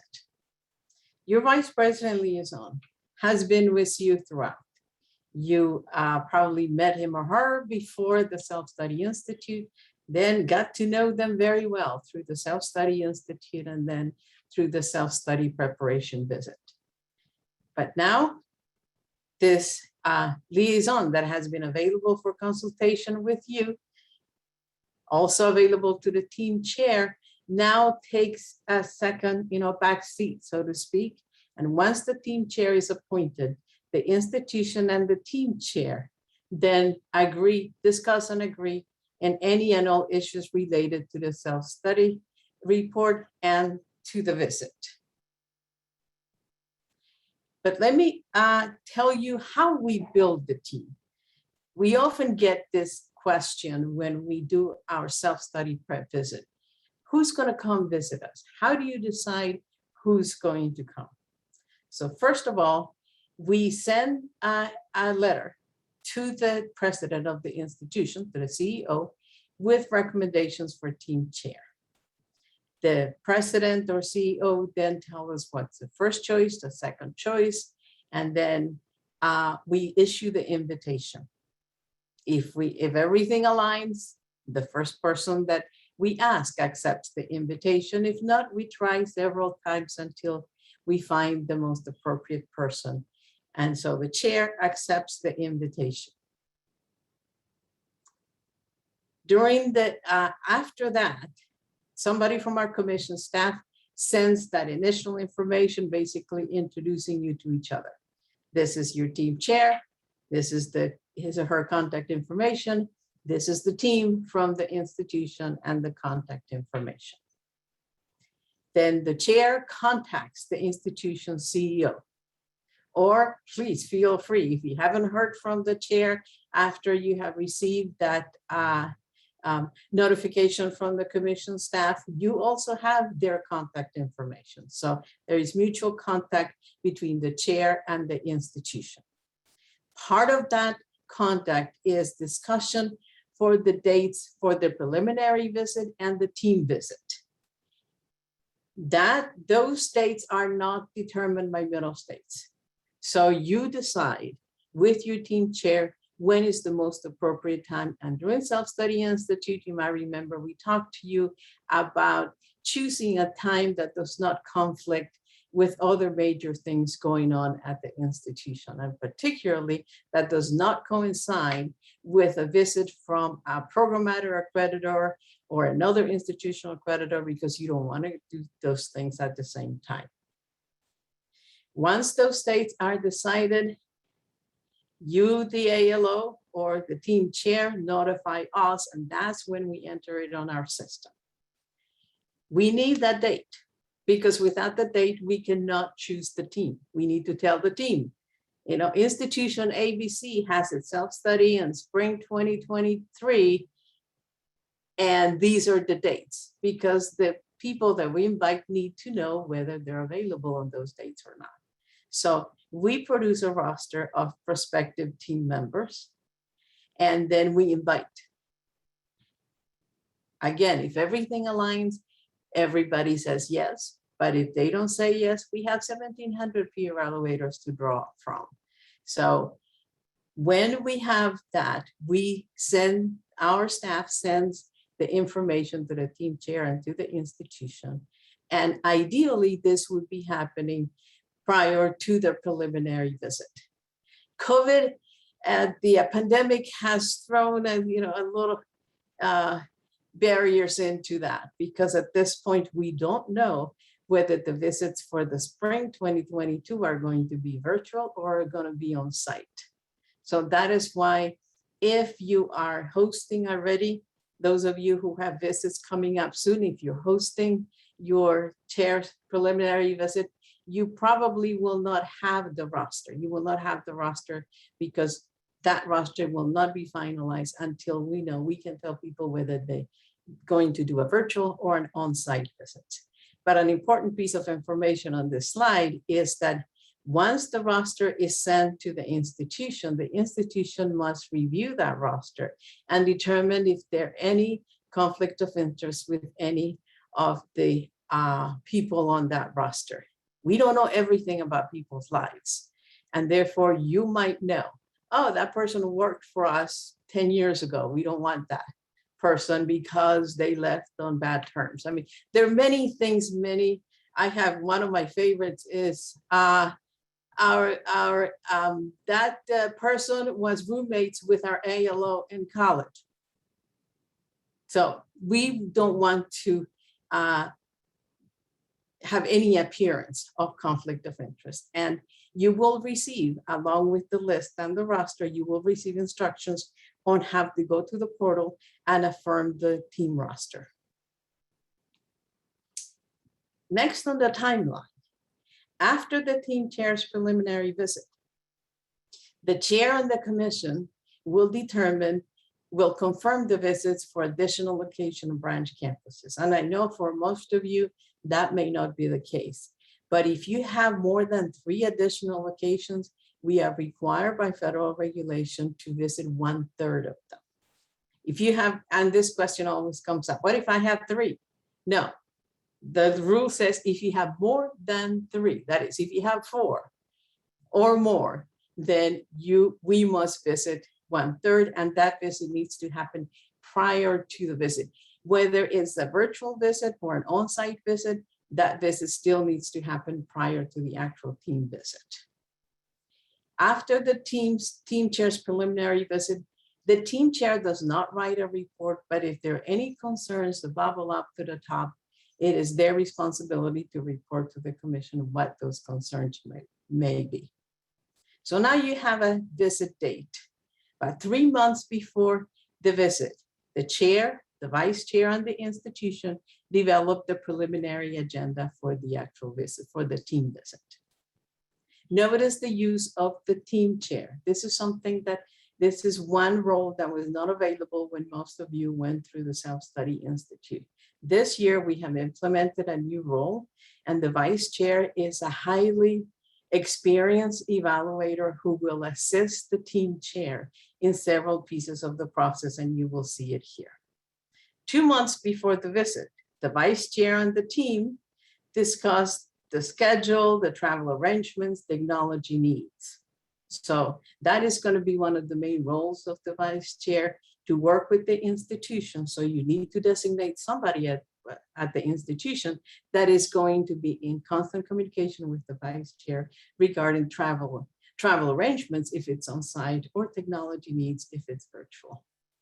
6 weeks prior to the visit, you upload the self-study report and evidence. And believe me, that date is a hard date. By 4:30 in the afternoon on that date, you will no longer have access. So you want to start weeks before, and we're going to hear from our co-facilitators about this as well. Then 2 to 3 weeks before the visit, the chair, the vice chair, and the rest of the team, they organize who's going to address which standard, and they decide whether they want any additional information. By then, they should have read your self-study report, they should have examined your evidence, and then they might say, this is not enough, we need something else, or they might want more up-to-date information. So how do you prepare for these visits? Well, there is guidance in the self-study guide in module 7, hosting the on-site evaluation visit, that provides you some samples of agenda and or information. You also prepare the campus for the on-site evaluation visit. And in fact, you prepare the campus for the preliminary visit from the team chair. The team chair preliminary visit is very similar to the self-study visit, in that the team chair will be meeting with the board, meeting probably with cabinet, definitely meeting with the president, with the steering committee, and have an open meeting with faculty, staff, and with students. But that preliminary visit, the chair is only gauging how prepared the institution is.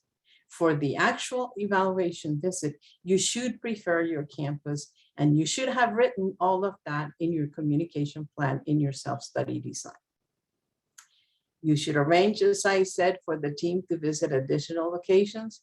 In some cases, it may be outside of the country, so you need to get started on that as soon as possible. If it's across the country, you also need to get started as soon as possible to make sure that those evaluations visits are conducted, and that the team chair also, they will be in touch with us to find out what needs to be done to prepare for those evaluation visits.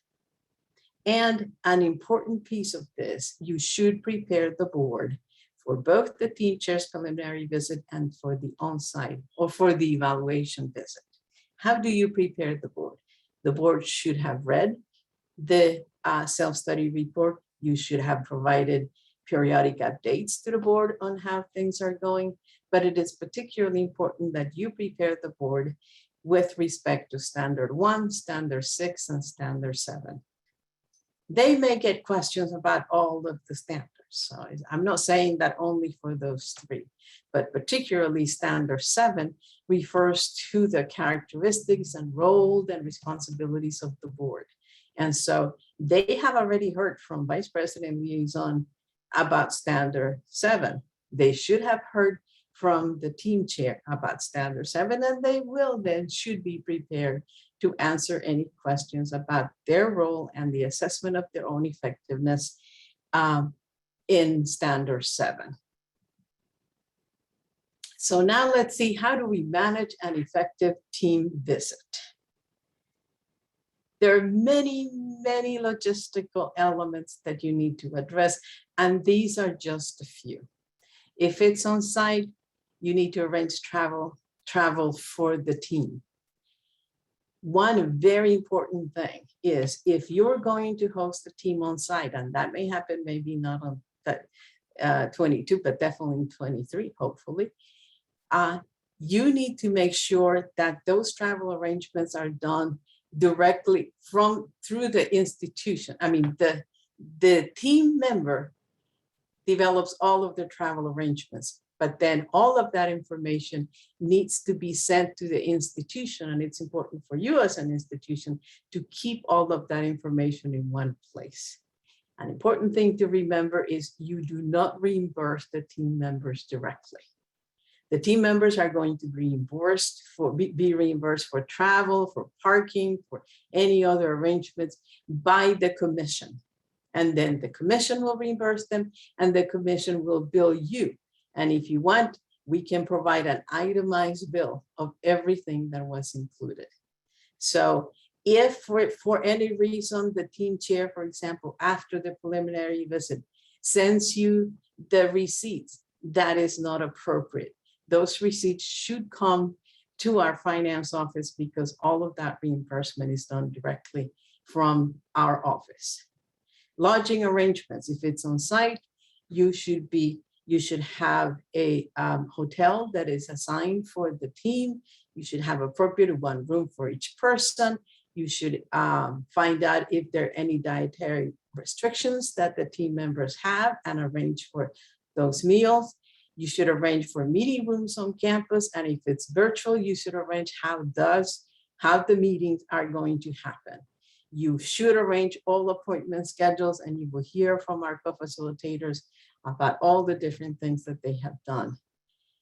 Also, make sure that somebody has contact information for after hours. No one knows when there may be a health emergency or any other kind of emergency, and the chair needs to be in touch with you immediately. Please consider contingencies for inclement weather. I have seen several cases when the team was stuck because there was a huge snowstorm that came all of a sudden, and it happened and they had to stay an extra day. In some cases, some people had to leave earlier because of weather. All of those things, please make sure you have the appropriate person on campus that is responsible and that knows who to talk to and who will be making the decision. Technology needs for insight. It's in case if there are any presentation, if there's screen, if there's microphones needed, but also for the virtual, I cannot emphasize enough the need to make sure that all of the technology has been taken care of. Name tags, that's for on-site. Campus maps, particularly if you have a large campus, would be very helpful. You should also have meeting space. If it's on site, you should have meeting space at the hotel for the team to meet in the evening. Those of you who have been evaluators know that when the team visits, there's a team meeting on Sunday night, Monday, Tuesday night.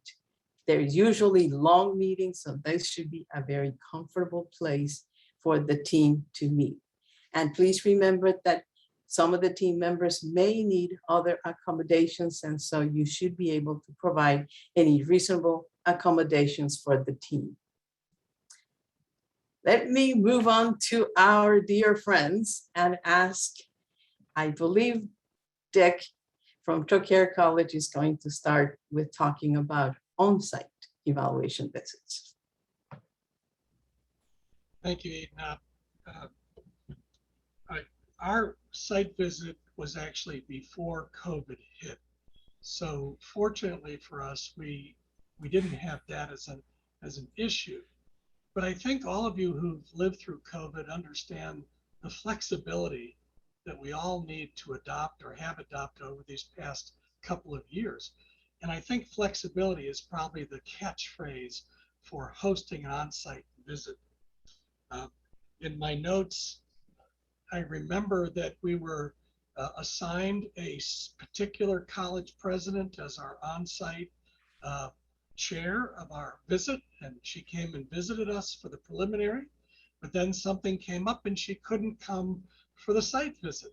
So we got another one, which was great. They were both wonderful, we're going to be great chairs. Unfortunately, at the last minute, the one who was supposed to come couldn't make it. So then they had to take one of the team members on site and elevate that person to the chair's role. So we essentially had 3 different chairs, if you will, substitutes at various times. But if you're flexible and open, you don't let those things throw you. You're ready for that. You adopt and adapt as well as you can. So I wanted to stress that. I think the comment about being ready, one of the things that people tend to forget about is their board. And the board significantly, you can easily underestimate how important it is getting the board up to speed, because they don't live this life. They often have business lives outside of the day-to-day, and they don't understand everything about accreditation, though they generally know it's important. So one of the things we did was 2 years before the site visit, we have quarterly board meetings. I went over each one of the standards at each one of those quarterly visits. So standard 1 was in the first meeting, standard 2 was in the next, standard 3. So by the time we got to just before the site visit, we were having one last review of all the standards with our board, really just before the team came in. And our board felt that that was extremely helpful to them. So they really understood what this was all about. It took about 15 or 20 minutes out of each board meeting to get them to get a sense of the standards, what they were going to be asking, and what their role was in the evaluation. Teamwork. We've often heard the expression, it takes a village. It absolutely takes a village. You can't do it by yourself. If you're the ALO, if you are the team co-chair, the self-study steering committee co-chair, no matter who you are, you won't be able to do it by yourself. So you need to make sure you can assign people various tasks and roles so that everything is handled well during a visit. One person cannot handle all the things that happen, whether it's getting food together, whether it's making sure technology works, making sure the transportation is working, and so forth. You need a team of folks.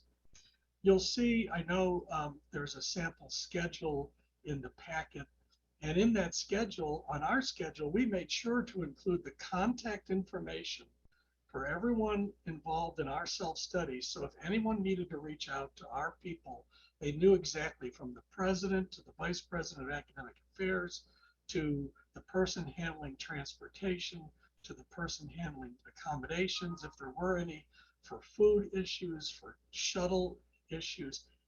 We had people for each of those things that they could reach out to 24/7. They had their home cell phone number, and they knew they could reach out to them if anything should happen. One of the things that, some campuses are quite large, and you end up taking team members around your campus. And again, it's hard to coordinate that. Our campus is rather small, so it's fairly easy to escort people around. But for a large campus, I've seen it work where they had student escorts taking team members around. And it's actually a delight for the team member, because the evaluator gets to know the campus through the eyes of a student. It can be very refreshing and helpful to the team evaluator to understand the culture of the campus through the eyes of a student. So that often can work quite well. Again, ensuring consistent access to materials when team members are on site. I can't say enough about backing up information and having it available. Should the power go down, what are you going to do?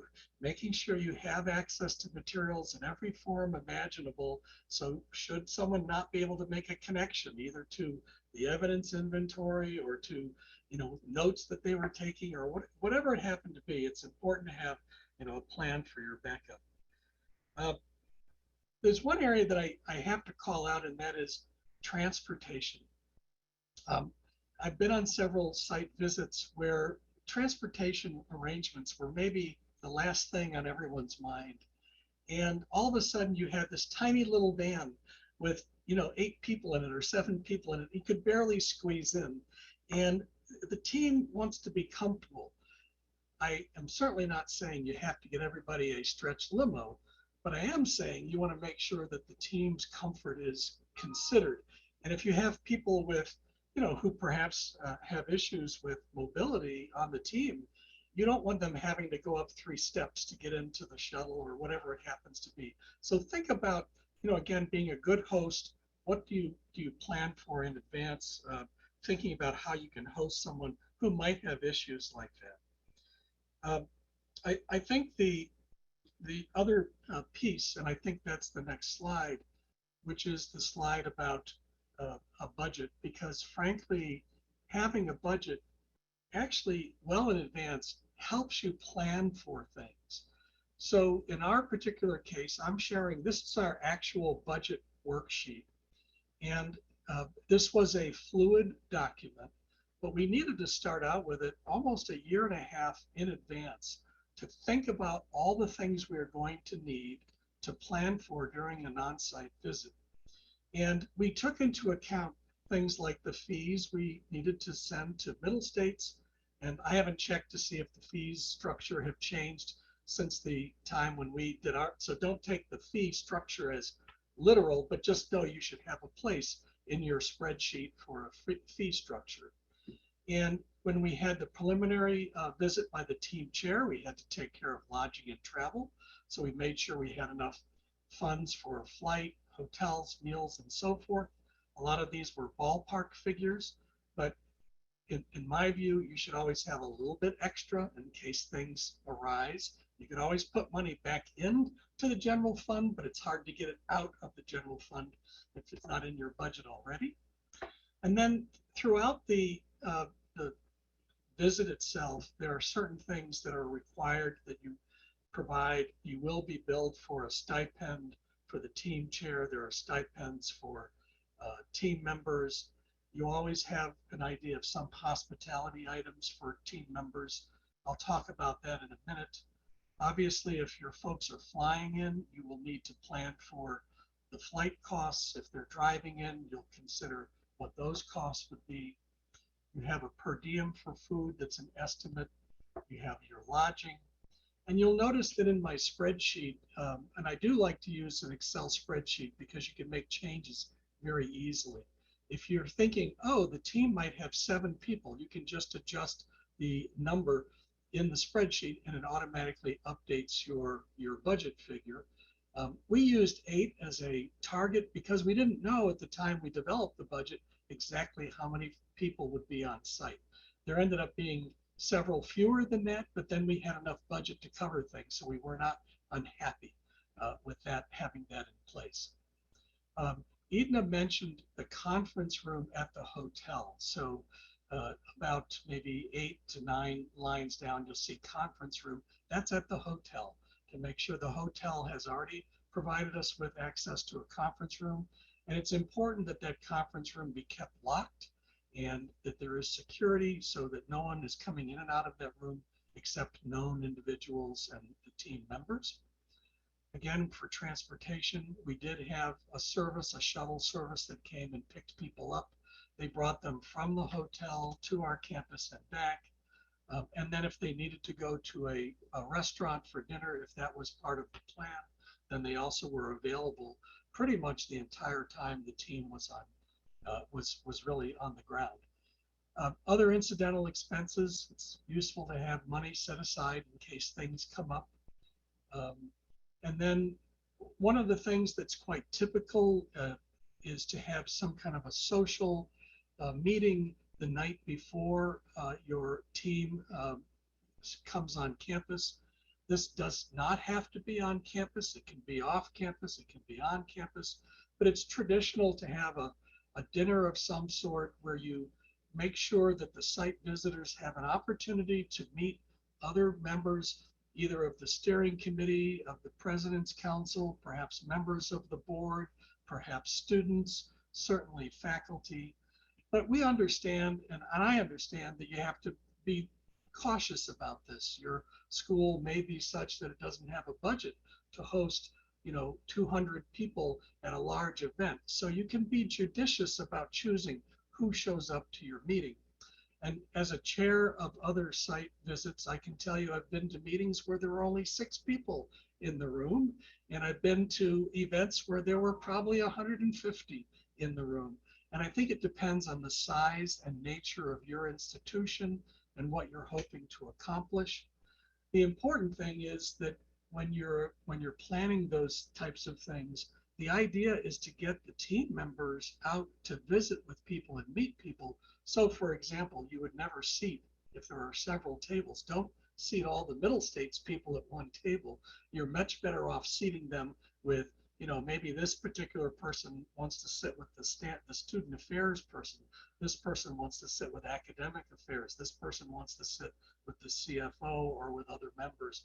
So you try to use that opportunity so that people get a sense of you, they get a sense of your culture and your history. I think you'll notice in the various guides that are available through Middle States that there's an opportunity for the president of the college to give an opening address.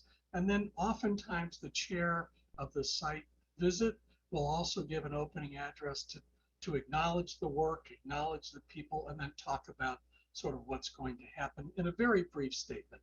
None of these are lengthy. And I think you will also note in the various guides that one of the standards is to have a social event, but remember that the team is going to go back to their hotel and meet again, most likely, and talk about issues related to the visit. So you don't want to make that event so long and exhausting that they don't have time to go back to their hotel, regroup a little bit, make sure they're able to interact with each other. Lastly, you'll notice below the subtotal, it talks about members of the Middle States Steering Committee to attend the annual meeting. I cannot stress that enough. Prior to the visit, we had almost all of our members of our steering committee attend one of the Middle States meetings, either 3, 2, or 1 year in advance of the self-study itself, because we wanted the steering committee members, who often are not familiar with everything and how it works, to actually go to the Middle States annual meeting and to hear all the presentations about how the other schools were handling things. So if you have the budget for doing that, I know they're virtual in today's world, but at that time they were on site, often in Philadelphia or Washington. And I can tell you that our steering committee team members really appreciated that, because as ALOs, we go to these meetings all the time, but many of them had not had the opportunity to go.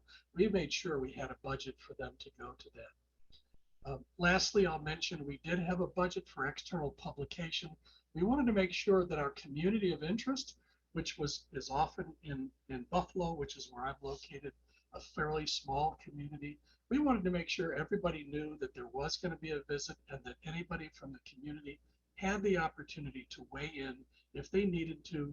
And so we made sure to advertise in the paper, local papers, and we used our Facebook media to make sure the word got out that everyone knew, as part of our communication plan, that we were having and hosting this visit. So I think I will stop there. I don't want to belabor a budget, but I do want to say you're almost using that budget to help you plan all the bits and pieces. So you might have in there incidental expenses might include, do you have enough USB connectors for the site team? So in case they need to plug into something, you've got the cables for them. All those little things you need to remember. Thank you, Dick. Zoe or Alberto, do you have anything else to add to what Dick said in terms of preparing, budgeting, or all of that related to what Dick said? Zoe. I would just add one item title, which is technology, because like the team conference room often needs a shredder if they're face-to-face and little things like that. And then I just mentioned that in the meet and greet at the beginning, when we were face-to-face, it was a lot of fun to have our students that are in the hospitality program. They prepared the dessert for that, and it was also a way of introducing the team to our students. Thank you. Alberto? Well, we didn't have that experience, and you'll see the difference as soon as I start talking about the virtual team visit. Okay. One last thing I want to say about the on-site. For those of you who have done this before previously, maybe 1, 2, or maybe 3 times, we no longer have a document room. And it's funny because even up until last year, people are asking, what are we going to do about the document room? There is no document room. It is now called evidence inventory. And the main reason for that was started even before the pandemic. It was because of the 3 level of review of the commission. So we want to make sure that everything that is available to the team is also available to the committee and is also available to the commission. So we want to make sure that everything is in the evidence inventory. And aside from a printer for that house, for that hotel room, that's also very, comes in handy. Edna, we've had a few questions related. I think they're most appropriately related to a physical site visit. Several about the additional locations. So how are the additional locations chosen? Are they random? Are they chosen by the institution? Are they chosen by the chair? Or is it a mutual agreement? It is by mutual agreement between the chair and the institution. Okay. And you want to be cognizant of the characteristics of the additional location. And you would want to have one that has been well established rather than one that just started a year ago. But again, it is up to the institution many times, particularly if there are additional locations or branch campuses that are pretty far away. We want to consider also the cost involved for the institution, but definitely one that is representative of the others. So Edna, there was a related question since you talked about the international or a great distance. There was a question about the policy on travel. If there is, you had mentioned that the team members make their own arrangements and then they are reimbursed. And so the question was, if you have an international where you may have quite expensive flights, is that still true? Does the team member make her or his own arrangements and then they're reimbursed? Our policy is to have the team member do all of the arrangements, but for those of our institutions who are international, we have allowed for the institution to designate a travel agent, somebody that the team members can talk to about making the arrangements and in that case, particularly, let's say for our institutions in Europe or South America, it is much more customary that then that travel agent then bills the institution directly rather than have the team member pay for the $3,000-4,000 per ticket. Okay. And again, an additional location, are our other instructional sites included in that count of additional locations? No, they are not. This is only for additional locations and branch campuses. And I don't know if I mentioned this, all branch campuses are to be visited. So make sure that you have appropriately labeled those sites, whether they're additional location or branch campuses. And you can find the definition, the difference in the 2 definitions if you go to our substantive change. The easiest way to find it is go to our substantive change website and see the form for branch campuses and the form for additional locations. You will see that there's a specific definition that applies to each of them. And the substantive change policy and procedure also points that out pretty clearly as well. Mm-hmm. So if we are having to travel significant distances for additional locations, would that travel come prior to the team visit, or is it a part of the team visit? That travel would have to happen prior to the team visit, because when the team generates its report on that Tuesday night and gives the oral report on that Wednesday morning or whatever day that is it for the team. That report cannot be changed except for some wordsmithing or a few things here and there, data, facts, of errors of fact, but that report cannot be changed. Therefore, it has to happen prior. So we have one last question, and I'll take this one. It's one to confirm whether the team chair should visit 1/3 of additional locations, assuming there are 4 more.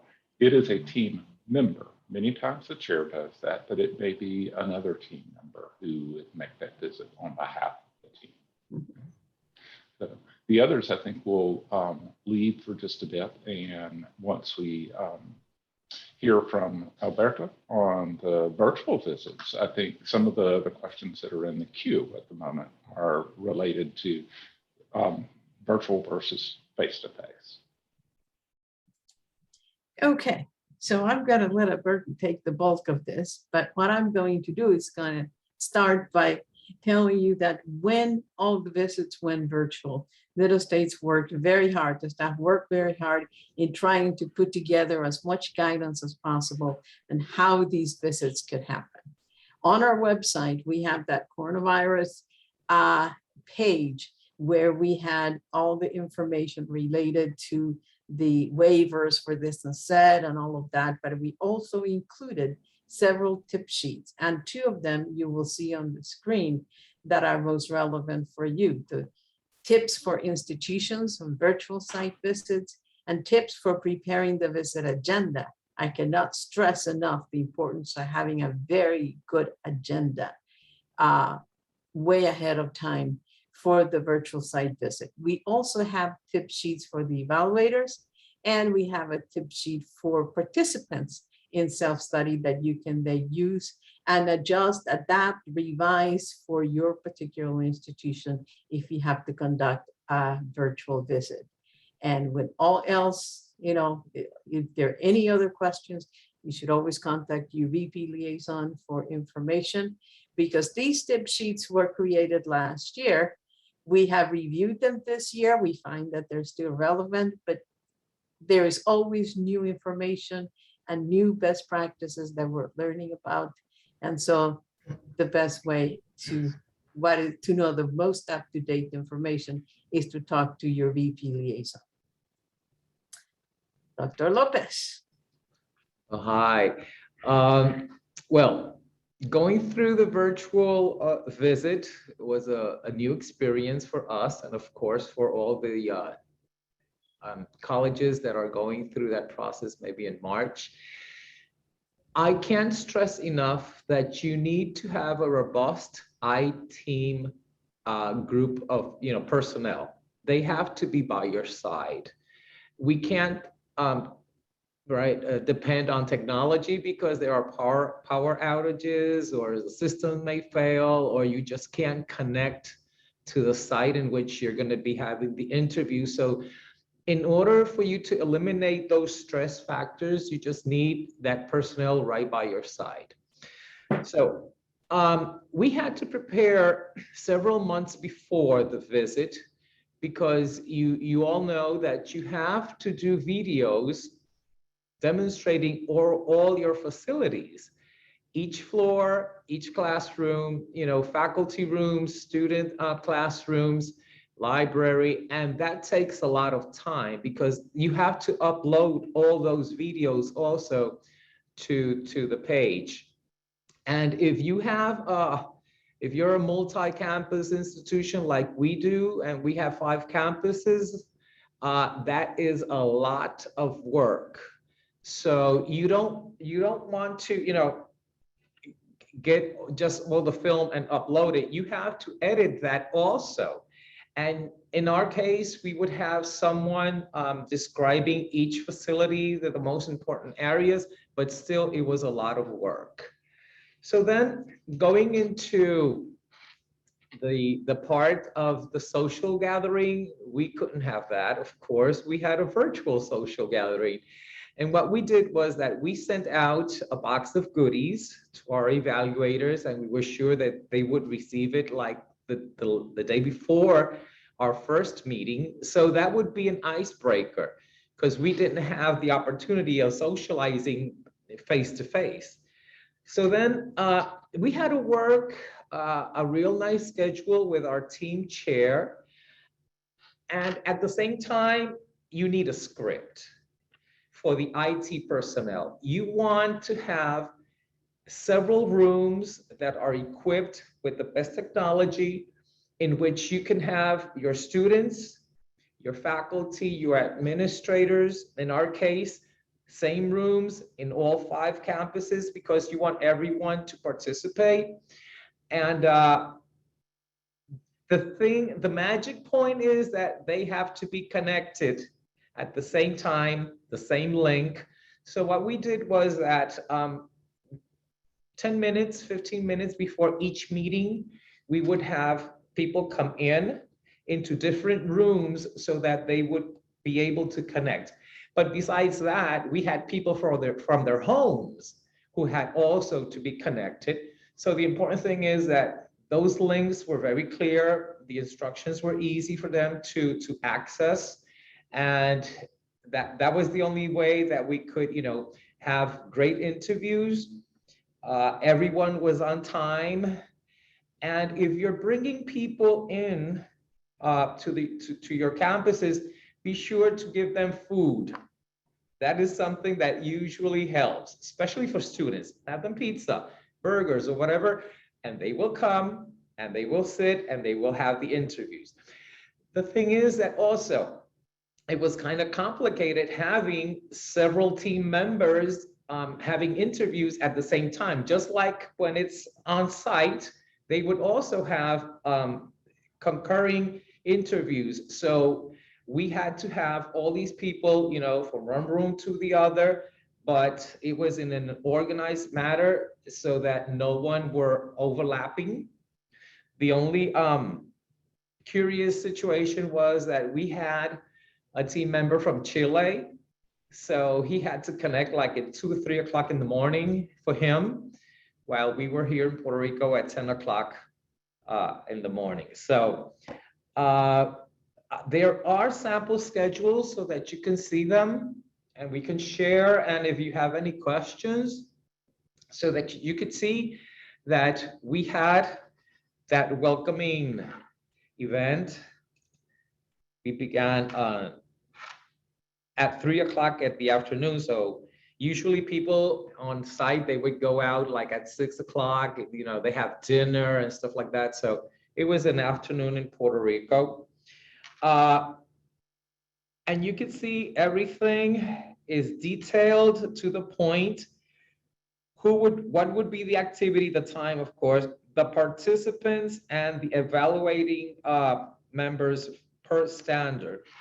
And there's another one that is a lot more specific, in which would include the access links and the persons or the people who were supposed to be in that meeting. So we assured that all the people on the last column would have that link.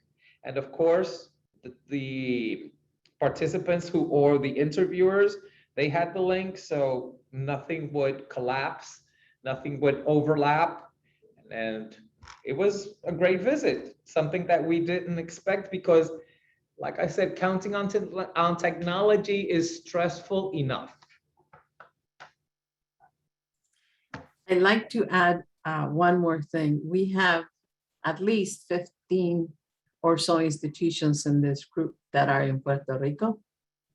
And so one thing that I would like to recommend is that you have a translator available if your team members are not bilingual. And even if they are, it's important to have a translator available, particularly when you have students and other people who don't have the facility with the language. The other thing is, if you have people in a large room, consider that if they're in a large room, if they're masked, they're speaking English with an accent maybe, or not, that may add to the stress of trying to understand what people are saying. So our recommendation has been, whenever possible, don't have very large rooms with a lot of people where the team member can't tell who's the person speaking. Mhm. They want to be able to see it. So the more you can have people connecting directly from their own laptop, their own camera, or maybe no more than 2, 3, maybe 4 people in one small room, that is probably much better than having them in a large room, because I have seen how difficult it is. And I speak both languages, and it is very difficult to understand if we Yeah. have people masked and in a large room. Yeah, and even in the column where you have all the names of the people belonging to EDP University, it seems to be a long list, but they include all the people from the 5 campuses. Mhm. Right, so that is the reason why we picked this page, Alberto, because you can see here that you have the campus from Atorrey, San Sebastián, Manatí, Humacao, and Villalba. So that is one of the beauties actually of having a virtual visit, that people from other campuses can participate much easier than they would if it was on site, where they have to take half a day to attend a 1-hour meeting. Zoe, you hosted a virtual visit as well? Yes, we did. And we did a very similar schedule as the one we're looking at right now. The only addition that we made at the last minute was we put the person's title next to their name, so that the evaluation team, could think about, what facet of the organization that person was representing. And then, of course, as you do today, we made sure we did have the American Sign Language interpreter available. We pre-asked anyone that was going to be in a meeting if they needed that or not. So we only used them in the meetings that was needed. Okay, anything, Paul, before we move on to the oral exit report?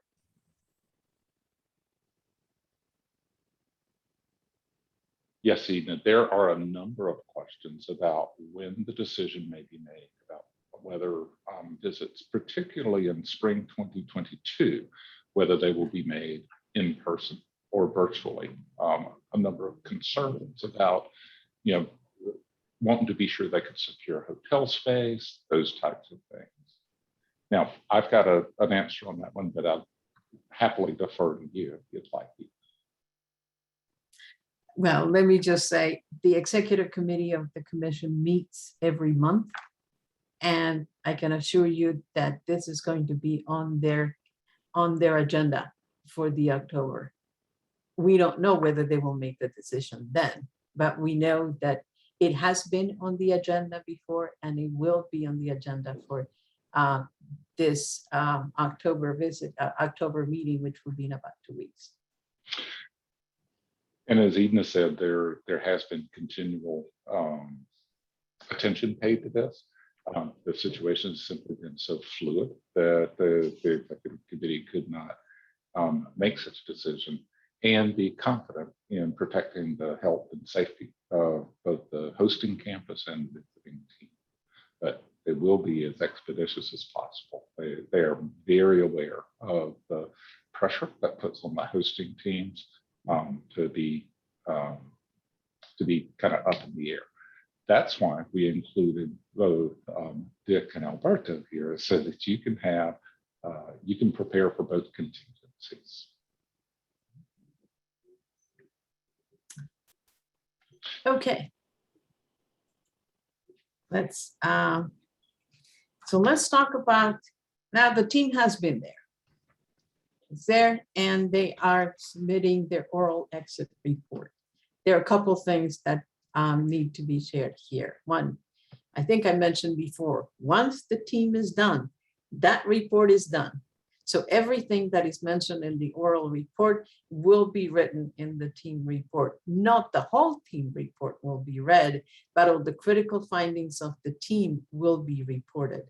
But one thing to remember is that the chair does not report on the team's proposal for commission action, because this is not final until the committee meets and then the commission meets. So the team is not going to say, we propose reaffirmation or we propose not reaffirmation. They cannot say that. All they can say is, these are our findings, and whether their findings, their conclusions are whether you meet or do not meet the standard.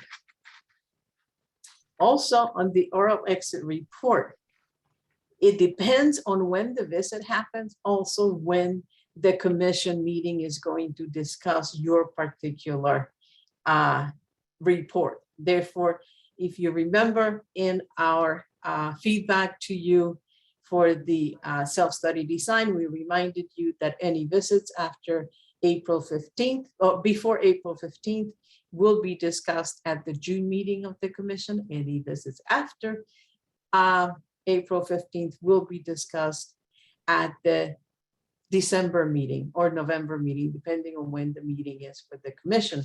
But you will not hear immediately, no, the day after or the day off. By policy, the commission has 30 days to make that decision known to you. And therefore, because whatever the team said is not final, you are not supposed to make any public statements about the outcome of the visit, and you are not supposed to include information about the identity of the team members. No public, that is not public information. That report is for your information. The report that is, and the team chair or the vice chair will send you a draft of the report, and later on you will have access to the final report, but it should not be in any way transmitted beyond the campus. Once the report is complete, that oral exit report, the visit concludes. And people say, oh, this is a bit awkward, but that is the way it's supposed to be. No questions, no comments. If it's a virtual visit, once the team chair finishes reading the oral exit report, everybody says goodbye and they log off. If it's an on-site, once the team chair finishes and says thank you, we don't even wait for the president to give the big remarks. We ask the president if they want remarks, wait until the team leaves.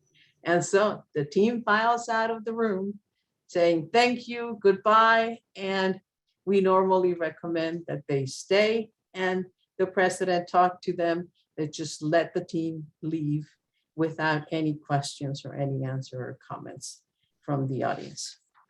But what happens after the visit?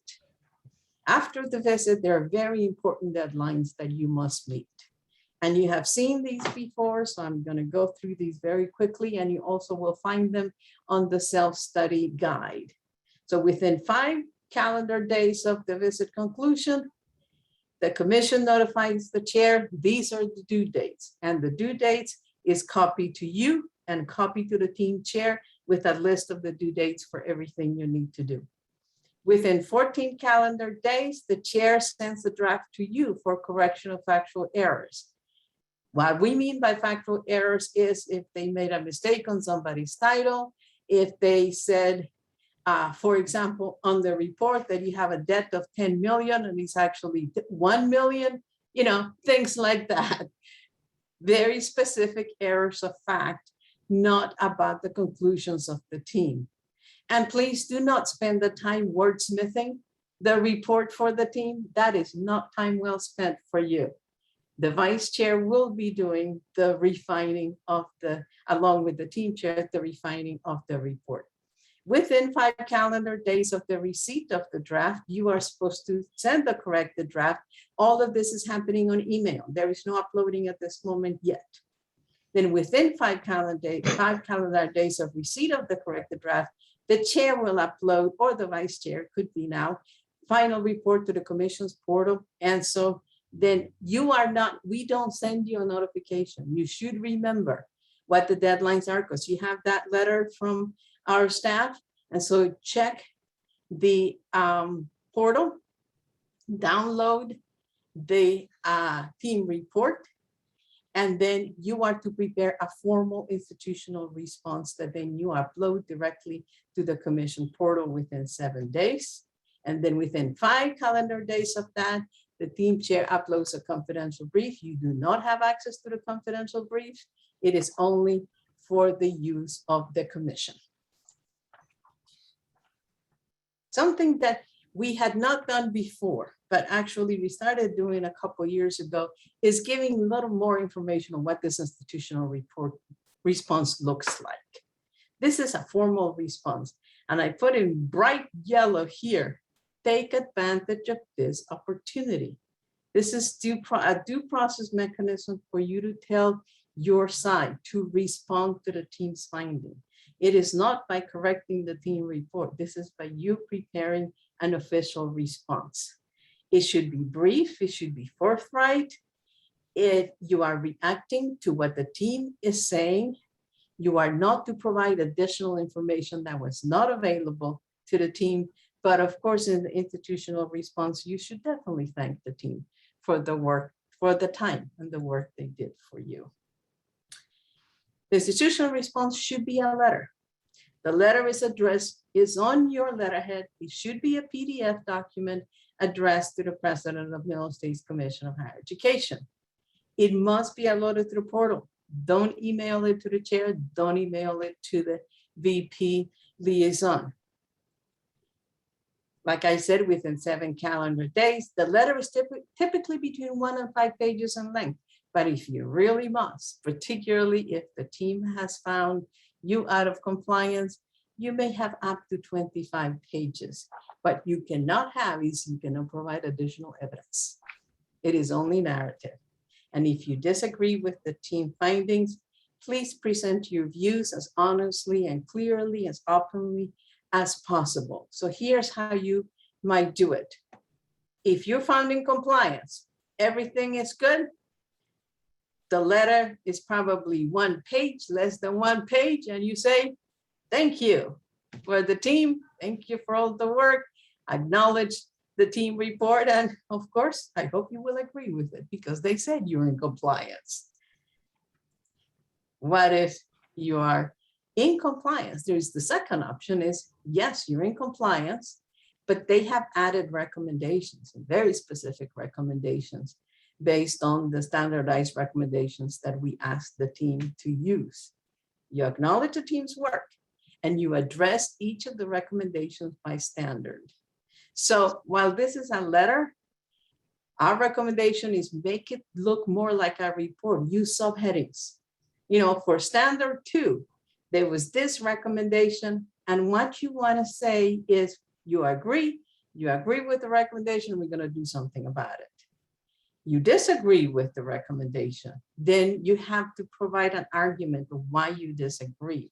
And please do not do as I have seen quotes all, big pieces of the report. They quote the report and say, we don't agree with this.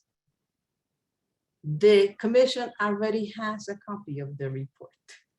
So address the content, address the issue, and provide evidence as in a good reason argument. But no, there are no attachments to go with it.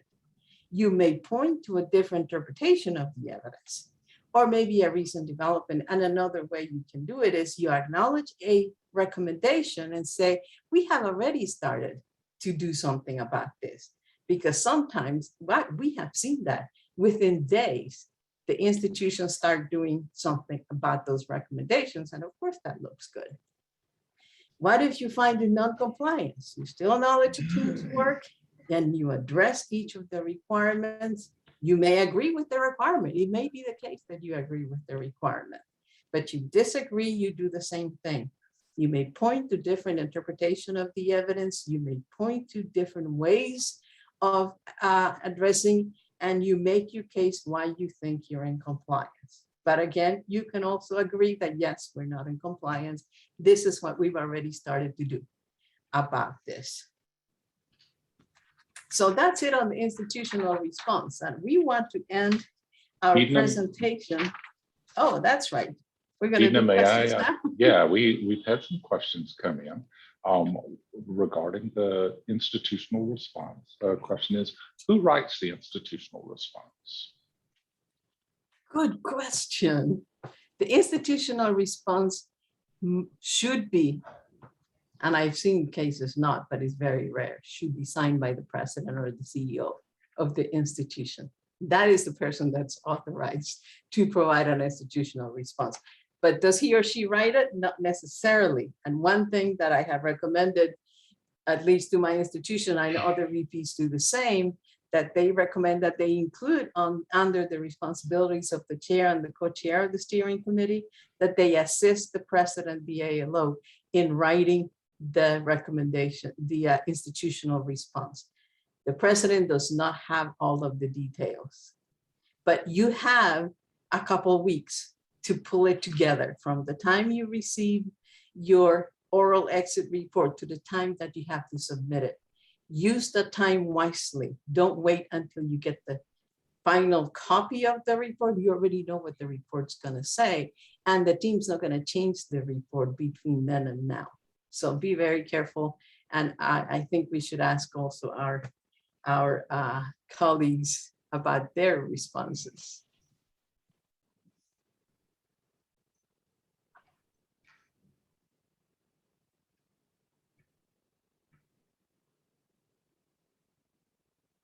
Dick, I can't hear you.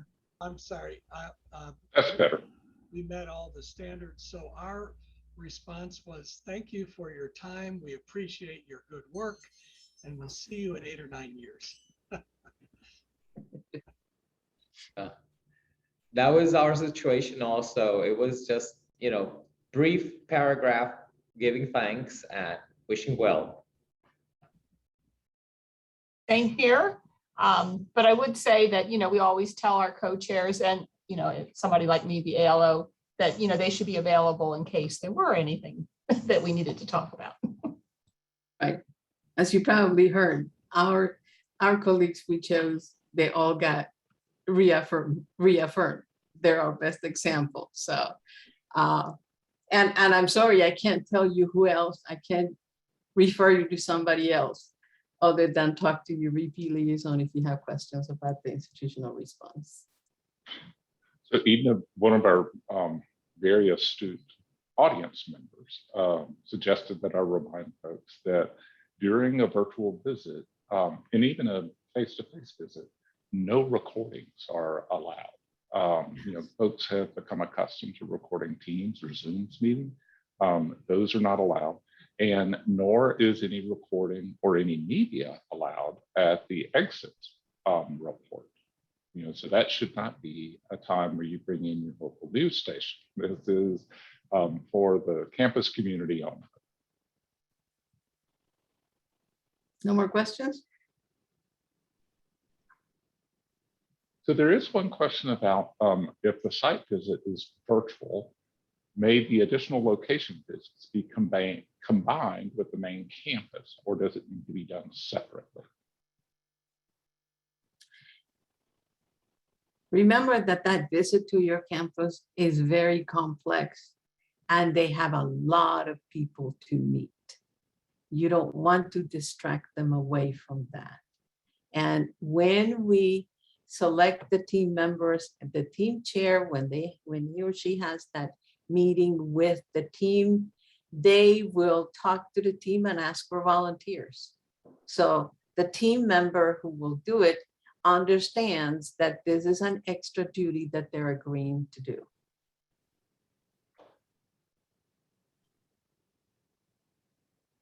So even if that's all the questions for the moment, and we are about 15 minutes away from our conclusion. So I know you wanted to give our panelists an opportunity to talk about some of the things that they found unique to their visits.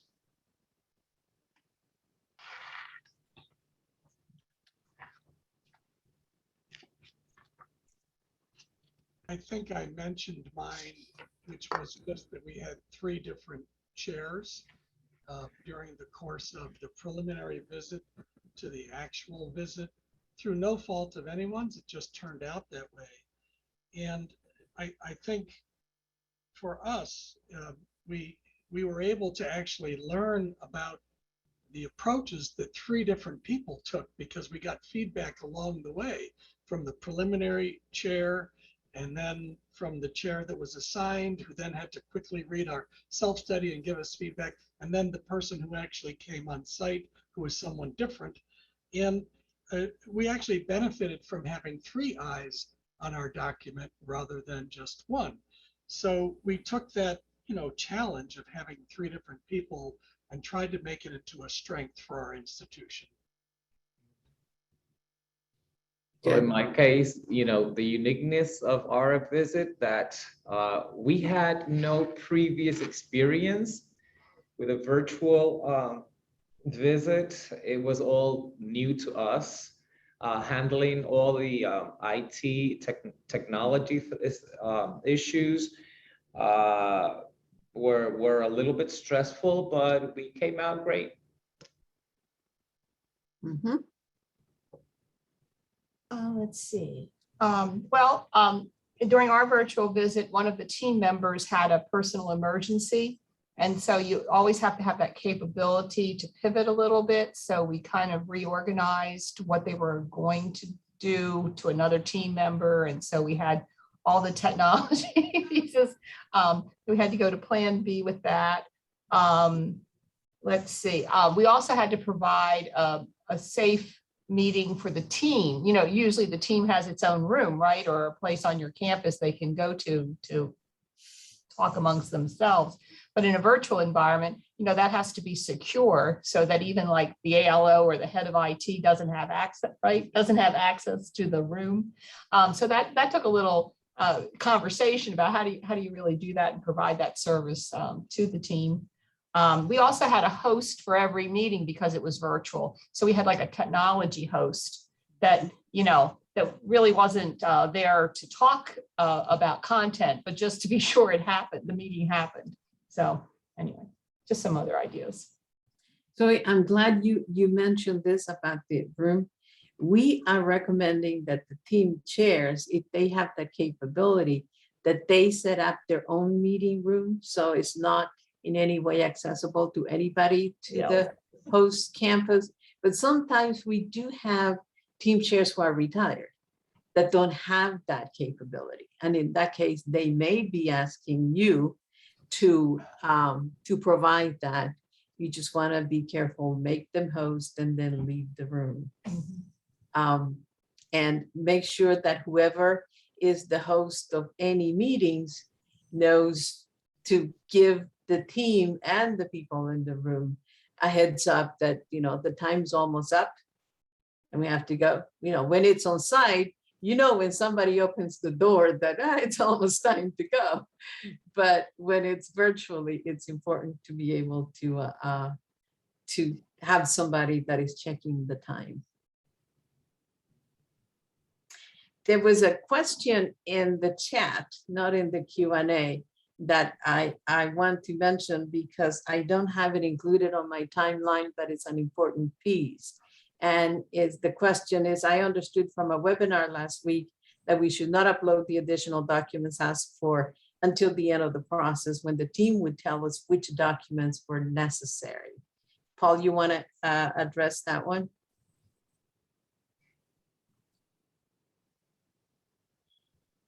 You muted. As the team asks for additional evidence, you are going to provide that to them. It is a good idea to, one, keep a list of all of the documents that were provided, and also to go ahead and upload those to the portal so that you're doing those as the requests occur instead of having to batch upload at the. Oh, I'm sorry, Paul. No, that can't happen. The portal closes 6 weeks prior to, and it doesn't open until the visit's over. Oh, I'm sorry, Eden, I was mistaken.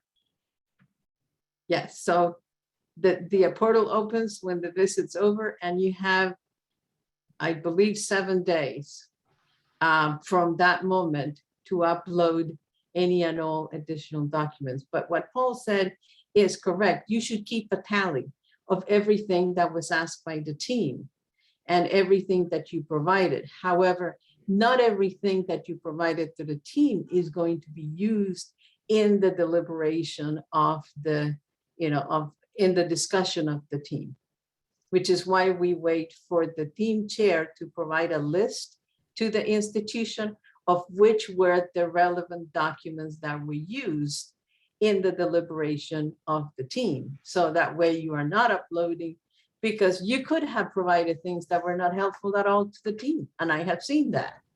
I have seen institutions provide a whole bunch of raw data that the team said, we can't do the analysis for you. And so we wouldn't want that to be uploaded.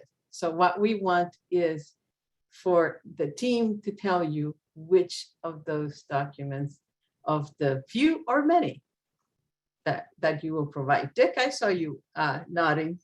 You have that experience. Yes, because we had an on-site visit, and actually the evidence inventory idea was still somewhat fresh at that time. We did have team members who would say, hey, give me this piece, give me that. And we tried to essentially focus them to wait until a particular point. We will give you the information, we'll upload it to the evidence inventory. Because for the reason you mentioned, sometimes people trying to be very helpful give them things that are really, at the end of the day, not so focused and helpful. So we wanted to make sure we understood their request and then all together uploaded the information. Mm-hmm. Okay. Yeah, there are lots of questions usually about uploading and all of that. And so Paul told you during his section that there is a webinar, and we have also recorded videos. Please, when the invitation comes, for those of you whose visit is in 2023, please make sure you are keeping up with the emails from the commission and sign up to do that webinar. We have a webinar on evidence inventory that goes more in depth on that, but we definitely have a training session that is about uploading and when and deadlines and all of that. So this is not the only time you will hear that. So Edna, I don't see any additional questions coming in. And we are just about at our allotted time. Any last comments from our panelists?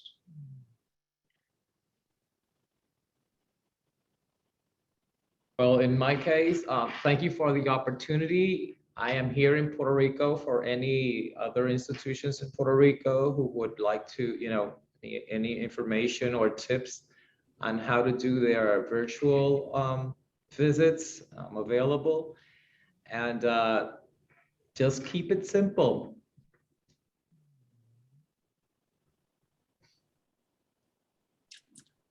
I agree.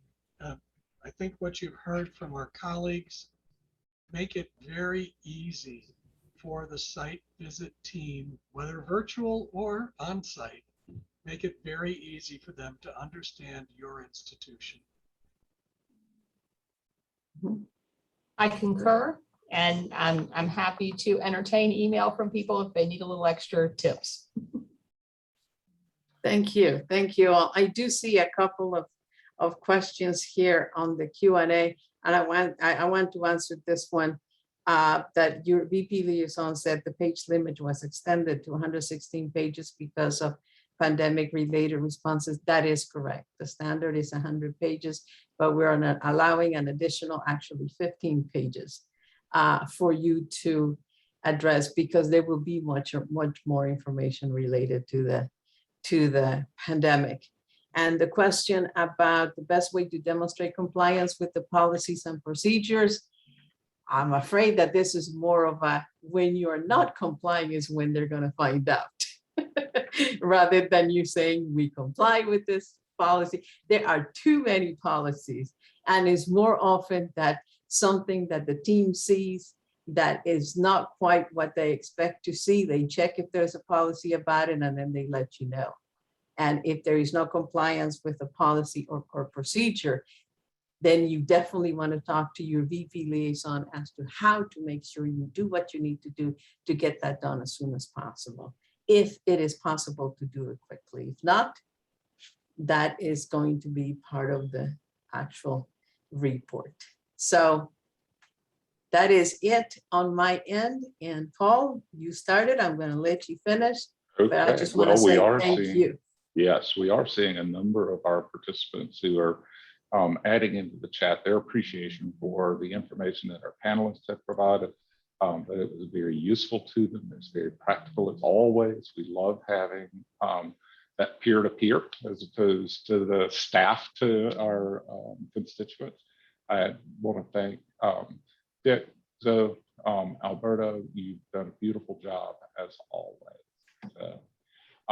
Thank you all, and this concludes our presentation.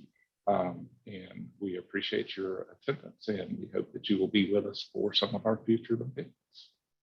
Thank you. Good afternoon.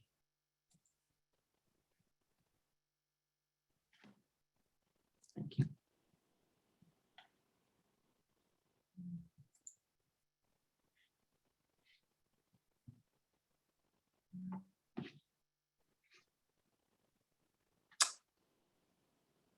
Vicki, we're done. Thank you, Vicki. Thanks, Vicki.